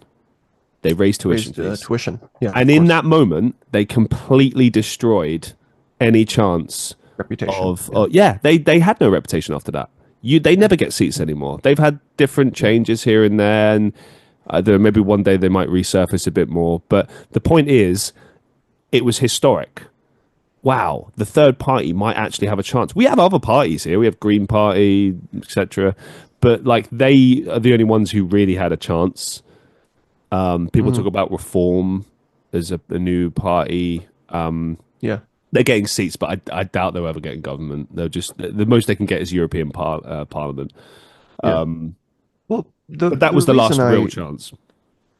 yeah, the reason I brought up Lex Friedman and the reason I asked you about your politics and the reason is and you mentioned the sort of like the dinner table rules. You don't talk about politics, you don't talk about religion, and that's kind of the rules we have here in America as well. Is these are hot button topics. Kind of goes back to what I said earlier, but the reason they're so hot button is because people are so identified with them, right? These are Well, very yeah, it's part exactly. of who someone is. Yeah, Well, the but thing is, I people will attack you. So, for example, if I sure, tomorrow turn this into like sure, a political podcast, right? People would sure, attack me. yeah, People would give me shit. People, and yeah, the thing is, people are never just like attacking your opinions. They're like, you're an asshole. I hate you. yeah, I'm going to kill you. They'll say shit like that, mm-hmm, and I'm like, that's yeah. insane. What the fuck? It is, but that is, everything we say has a cost, and everything we don't say has a cost, right? So people, one thing maybe Lex Friedman is not factoring in is it might be a very cheap cost, right? At the cost of my support of him, right? But when he doesn't say something, right? There's a cost to that, right? You had the president, one of the most divisive presidents we've ever seen in the world, right, on your show, and you didn't do anything with it. The cost for you not saying anything, right, is But I'll still listen to an episode here and there when it's someone I like, but okay, well, now I'm back up a second. What sure, is the sure. the main goal of Lex Friedman's podcast? Like, if you had to sum it up. Man, I don't even think Lex Friedman can answer that for you, but it might be to host. It might be to host interesting conversations and for him to learn more. But in retrospect, when you look at the optics of his previous guests and his current guests and the way he approaches them, I don't think he's and maybe I shouldn't be speaking too much about Lex Friedman, but I just don't see there's a drive to be critical or to learn, right? But I think it's if you were to get out and say something good, like let's say, Christian, you get on your podcast and you say, we should spend more money on orphans, right? We should make sure our orphans are getting their 3 meals a day. We should make sure the orphans and the orphanages get good air quality and they're taken care of. And then when they have mental problems because they were abandoned by their parents, we pay for maybe someone to come in and talk to them and give them professional care. If you say that, you might think that's good, and I might think that's good. I think that's good. Um, you might get attacked by people that say you hate the economy, right? These people need to learn to life isn't fair, right? Grow up, tough luck, pull yourselves up by your bootstraps, and stop bitching and whining. Right? You might get attacked by that, and I would urge you. I would say, Christian, you should be totally okay with people attacking you for that. You should be totally okay with people saying or calling you a piece of shit, because if you are attacked for saying something good, I would always say that's. I'm sorry, I got a loud vehicle passing by me here, but it's there's a cost, but we need to be okay with paying some of these costs. But I'm not telling you need to switch your pot. I'm not. Don't hear me Yeah, and wrong. I'm never I'm doing it. not. I I'm don't not. care how Yeah, I'm much not people telling want you. to push me or prod me or Yeah, I'm not fucking doing it. I don't yeah. care. But And I will. here's the deal with me, okay? Because I'm Yeah, getting a bit like yeah, passionate about this now. yeah. You should. Good. I've turned around and I've said things on my show and made concrete opinions over the years on things, Good. and Hmm. dude, I'm an artist, I'm a creative. I get fucking criticized all the time, right? But I'm not Hmm. openly walking into an area that I know is divisive and I know I'm going to get attacked Hmm. on a daily basis. I'm not doing it. I'm not buying. I don't Hmm. care how much Hmm. people want to push me. I ain't fucking doing it. I don't Interesting. care. I will talk Interesting. about these things in general kind Hmm. of terms, because that's who I am. That's what my brand is. That's what I do. But I ain't fucking doing it. Now, It's good you say that. Oh, sorry. Go on. well, the reason why is because like you have to understand people and what their goals are and who they are. Like Yeah. I've had people in the past say like, Christian, you have to pick a position, you have to pick a side.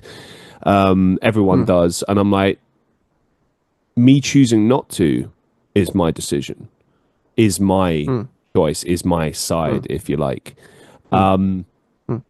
Whatever happened to, like, you know, free will, my option of choosing, my ability to choose to not do that, you know. And people might come at me for that and be like, well, you know, you're a fence sitter. Fine, then I'm a fence sitter. Fuck you, I don't care. Like, it's my life, it's me, it's who I am. And I'm not bowing. That's what I'm against. I'm against people deliberately trying to push you into something. Because I'm like, no, fuck you. I've had that all my life, people trying to do that. I'm not being manipulated. Not happening, buddy. Yeah. I would say it's good you say Sorry. that. I want to emphasize. No. You're fine. I want to emphasize to your guests that me saying something obviously doesn't mean Christian agrees with it. I want to say that. And your guest, your audience should know that just because I'm about to say something doesn't mean you sign off on it. So this is you picking me as a guest. This is the other thing as well, and this is why I got to interject. So, you often hear people talk about platforming. You platformed this person. You gave them a voice. You gave them this. Yeah, I've had that in the past. I've had episodes where I had a guest on, and they said something fucking crazy, and it was wrong, like bad, that you shouldn't say. And I kept that show up for the longest time. And I remember there was a friend of mine who was like, you should really take this down. This is really bad. Like, this is like, not only is this bad, it kind of, but you having it there, it shows that you're complicit with it, that you support this. And I'd never really considered it like that, because it was the early days of the podcast. And to me, it was, well, this is a discussion. I don't agree with what this person says. I challenged them in the moment, but I didn't challenge them enough. Because I wasn't expecting the debate. I wasn't expecting anything. I was 4 or 5 episodes in. But then over the years, you begin to understand, oh no, you have to be very careful with this, and you have to understand. Well, I'm not going to say anything too unhinged. I'm not going to say anything that I don't think is unhinged. It might be in some views, and you can decide what to do with this. But I would say division.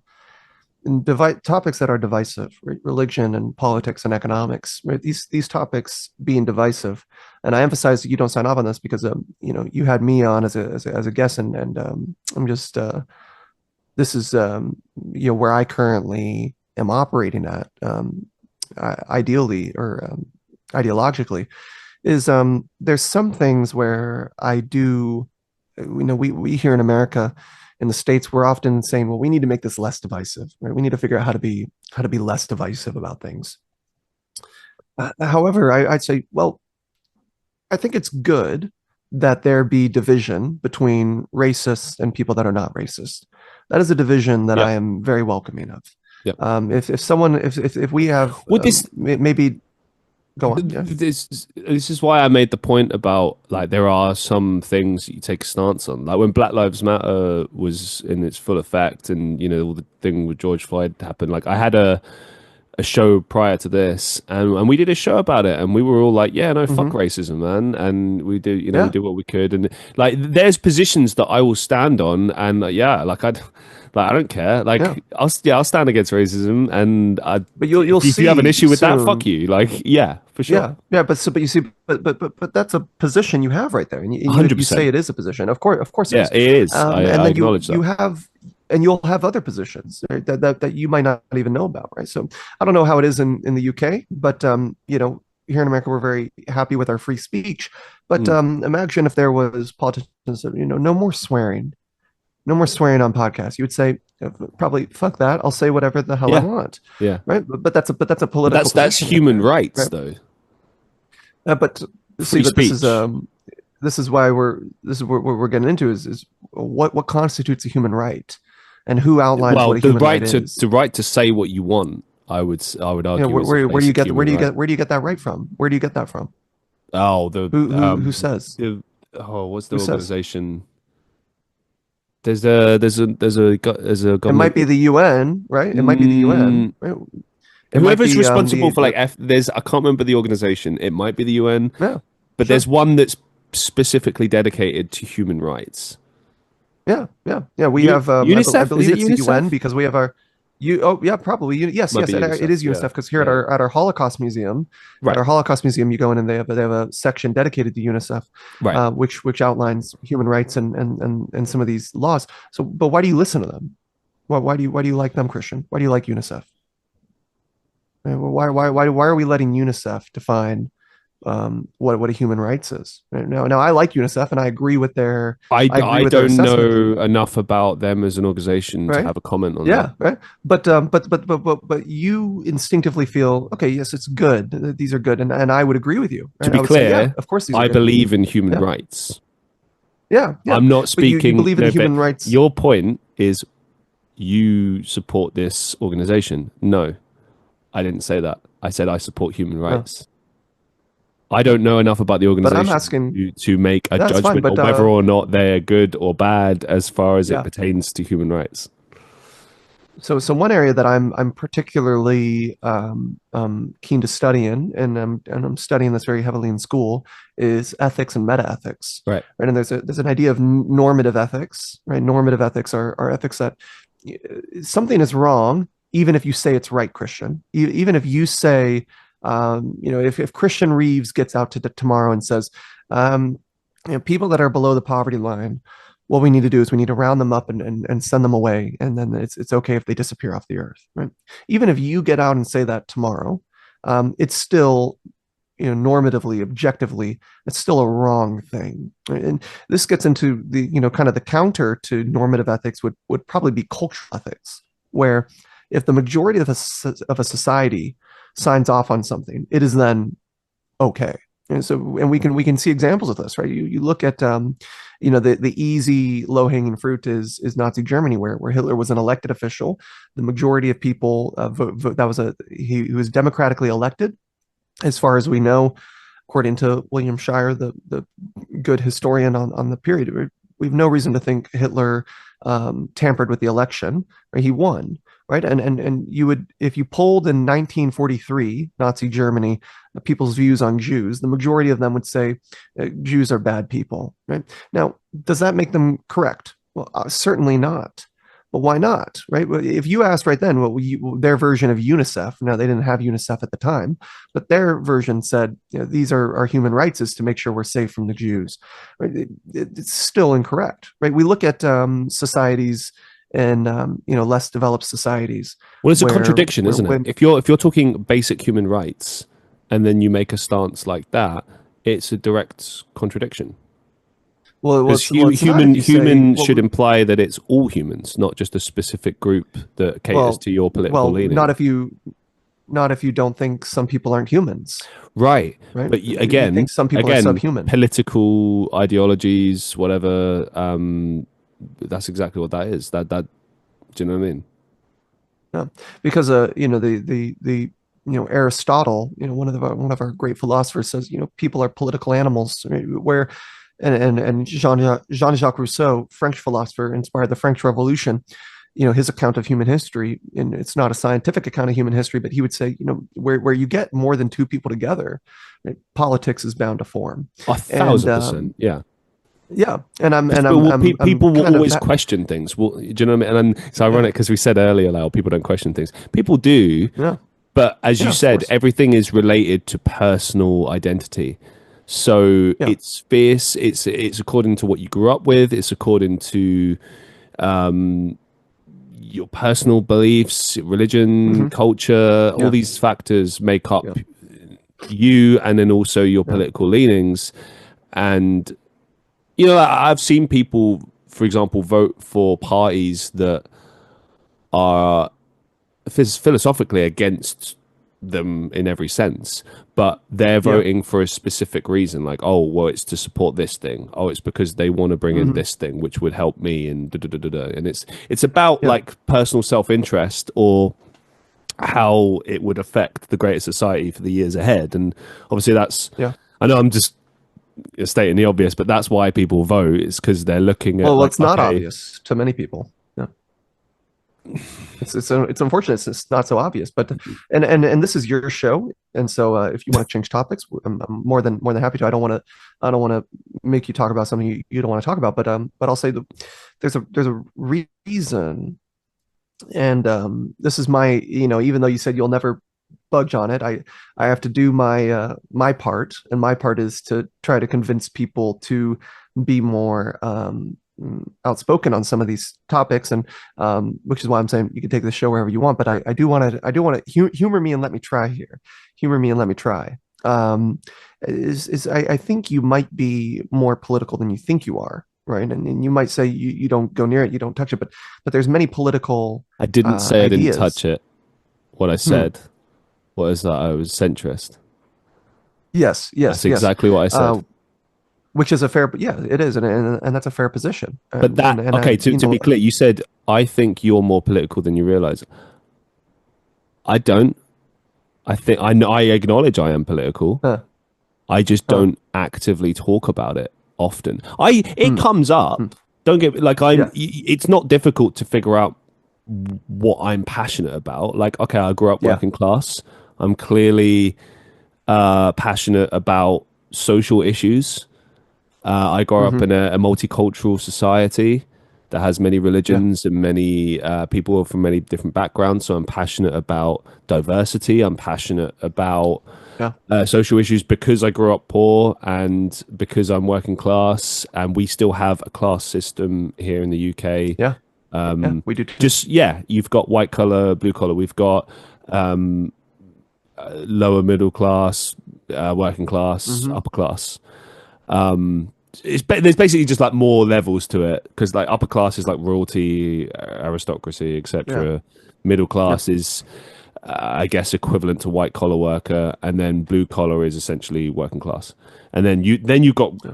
lower than that. You've got the poverty class, like people that are in Poverty. Yeah, like yeah, deep in the poverty line, like I think you call it the bread line in the US, like people that are yeah, either yeah, on yeah, yeah. benefits or they can't work or for whatever you know what I mean. Like I talk about these issues. I just Good. the thing you have to understand is that there are different types of people. Like there are political people who should be in politics, who should be agents of change. I am not that person Hmm. Hmm. because that's not who I am. I am passionate about Hmm. things, but I'm not Yeah. an agent of change. I'm not a political person. You know, Hmm. I have Hmm. everyone has politics. Everyone does, Hmm. right? Because everyone Hmm. has positions on social stuff, ethics, Yeah. economy, Yeah. business. Do you know what I mean? Like everyone does. If you sit Hmm. down and you really Yeah. look at it, you're like, oh yeah, I do. And some people are more open about it. Some people are more closed. Some people are fearful of what Yeah. people might say. I'm not fearful of what people might say about me. What I Hmm. don't want is to go down this route because I'm not personally interested in that. Like, this is not a political Huh. show. This is not a religious Huh. show. Yeah. This is not a show Yeah. about ethics. This is Yeah. about talking about life and everything in between. Hmm. The reason I haven't like shat on you this time or like shut it down or Yeah. whatever is because we're talking about things in like context. We're talking about Yeah. everything in general. You know, Yeah. we're not picking a side and going, this is right and everything else is shit, or, you know, you Hmm. have to do this. It's like we're talking about it in general. We're having a conversation. We're opening up people's Uh-huh. minds and saying, you should question things. You should explore things. You know what I mean? Hmm. Like, we didn't Yeah. really get I to would talk just about it say, today, but like it's yeah. related to philosophy. Hmm. All of this, and in the next show that we do together, we'll deeply explore that. Uh, But like, I think today, what yeah. we've really like kind of understood is that all human Hmm. beings are political. It's just that when it comes to how you spend your time, what you do, like I'm Hmm. more passionate about entertainment, entertaining Hmm. people. I want Yeah. to bring distraction. I want to bring Huh. inspiration. I want to bring Huh. happiness. Do you know what I mean? Like that's what Hmm. I bring to the Yeah. world. Yeah. And the Yeah. reason why that's valuable is because of this. Person gets home from work. They've had the worst day of their life. They tune into a podcast of mine They forget about shit for a while. They tune into a live stream after the news of a death of a loved one, and they're fucking miserable. They're depressed. Mhm. They see my big stupid face, and maybe for like half an hour they're entertained, or they feel. I mean, I've done music streams where I've played music, and everyone there is having a shit time. Like, it's been a hard year. Everyone's really struggling at the moment. Yeah. But you know what? I was like, I can bring that happiness. I can bring something to these people and Yeah, give absolutely. something. Absolutely. Like, Yeah. good example, and we're speaking about the numbers thing that we spoke about earlier. Someone came into a live stream and they were like, "Oh my god, he's still trying with only 4 viewers," and I was like, "Yeah, yeah, I am." Yeah, of course. Because if Of this was course. a room Of and there course. was 4 people sitting and watching and listening to me, that's You only need huge. one. Yeah, you only need one. Exactly. And it's like Yeah. people underestimate how valuable it is to have people's attention and what that can look like Hmm. and Yeah. what it means. And I think you should never look at things like if I sat there and I was like, what's the point of doing this podcast? No one listens. Like, what's the point? I guess it's shit. It's like, no, it's not. It's a very good show. It's just, Yeah. for whatever reason, it's not reached millions of people. But does that make it any Yeah. less good? No. It's just, it is what it is. Yeah. Yeah. No, I would agree with that. You mentioned you Everything else mentioned you said was shit. oh no, I disagree with some of what you said, which is Interesting. fine. I've I mean, you're wrong, people but disagree with me. People, well, I mean, a lot of life is binary, right? Things are either good or bad, or they're right or wrong. Sometimes there's middle ground, but the more precise you get, the more of a binary it becomes. And so I meet people when someone tells me after I do a monologue, someone says, "Well, I disagree," and I want to change your mind on this. My response is always, "Oh, okay, great, yes, please." I get excited. It's almost changing my mind or having someone convince me of something otherwise is like a guilty pleasure of mine, right? Because it's I never look at it as I lose. In fact, if I change my mind about something, or if someone convinces me of something new, if someone convinces me of something, whether it be politically, economically, or religiously, to believe this instead of that, I never look at that as a loss. I always look at it as a win, right? Because now I'm more aligned with truth. Now I am more aligned with what I believe is objective reality. I'm more aligned with it now. So anytime someone challenges me and says, "Jack, actually, Jack, everything you just said, I think you're full of shit. I think it was all incorrect." And as long as they don't hate me, right? As long as but they might hate what I just said. They say it's all bullshit. I think that's all incorrect. In fact, I want to take some time now, Jack, and I want to show you, what is really true. I always say, "Great, okay, yes," and I sit down and I give the oxygen to the person, and I listen. And sometimes, and on my phone, I keep a list. I keep a list of times on my phone where my mind changes, and the list is growing quite large, where someone is able to sit down with me and say, "No, in fact, Jack, look at it this way." Um, and I learn greatly, and Here's I'm why always you're wrong. extremely yeah. But there's that. But when you look at that statement, here's why you're wrong. It's a statement that a lot of us can get very um, antagonized by, and Yeah. it does always sting to be wrong. It does sting when you find out, "Oh I, my I think, gosh, I I've been think wrong this whole like, time." It stings. I think as well, it depends on the situation. Like, if, for instance, Sure. you listed a bunch of facts and someone Mm-hmm. said, here's why you're wrong, and they Yeah. were able to systematically prove that all of your facts Yeah. were actually incorrect and actually here's the Yeah. facts, then that Yeah. statement is perfectly and reasonably acceptable. Yeah. Now, Absolutely. if you went on a 10-minute rant about what you're passionate about, and then I Yeah. said the same thing, like, oh, here's why you're wrong, that's rude and not the Hmm. way that you should approach that. See, Hmm. instead you should I, say, here's why I think you're wrong. oh, sure. Oh, yeah. But that's Because it's you, as you correctly said sure. earlier, politics and social issues, etc., they're personal. This is why people get so riled up. This is why when you see people having debates, people getting angry. Like I've had it in live streams. People come in and they're like, "How can you not have a position on this? How can you not? How can you sit there and do this and not be engaging this?" And it's like, because it's my choice, because I choose to do what I present to the world and my thing, and I don't choose to adhere to your reality and what you want me to do. And that's a big part of this as well. Like the reason I'll never give in and become a political commentator or whatever is because I don't want to, and I'm not going to. It's not everyone's forte. I would say, but that's my key. Why I think you're wrong. That's why, exactly that you said it's not everyone's forte. Exactly, because I would be bad at it, and it's not who I am. Well, it's not what I'm interested in. I doubt you'd be bad at it, but it might just not be something of interest. But it's more than that, though. It's about.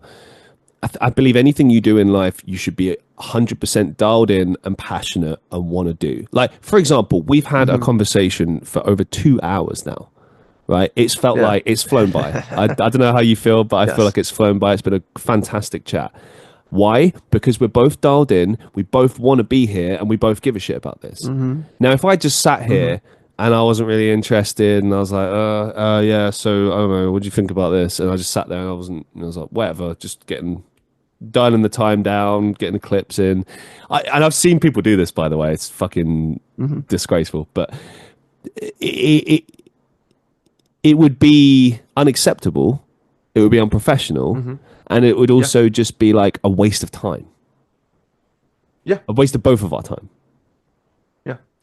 It's been a fantastic show, Jack. I've really, really enjoyed having you on the show. I want to have you again on the show soon if you agree to it. Of course. Because I want to ask you about philosophy because I've not gotten to do that at all. Because it's been such a great conversation. But I spent too long talking about alcohol. But no, I've enjoyed it here, and fantastic. I would love to spend more time talking about philosophy. I would warn you, and I'm going to give you a nice warning here. I'll say a lot of philosophy is ethics, a lot of philosophy is politics, and a lot of philosophy is religion. I got my undergraduate degree in theology. I got my master's in theology, and I'm currently getting my master's in philosophy right now. And most of my philosophy is spent on, most of my time is spent on religion and ethics. And I would love to come back. I love being able to speak with people, especially in the long form. I just want to tell you that if and hopefully when I come back, when we might be discussing some of these things. But I think, and I know we're winding down, so I'll be quick when I say this.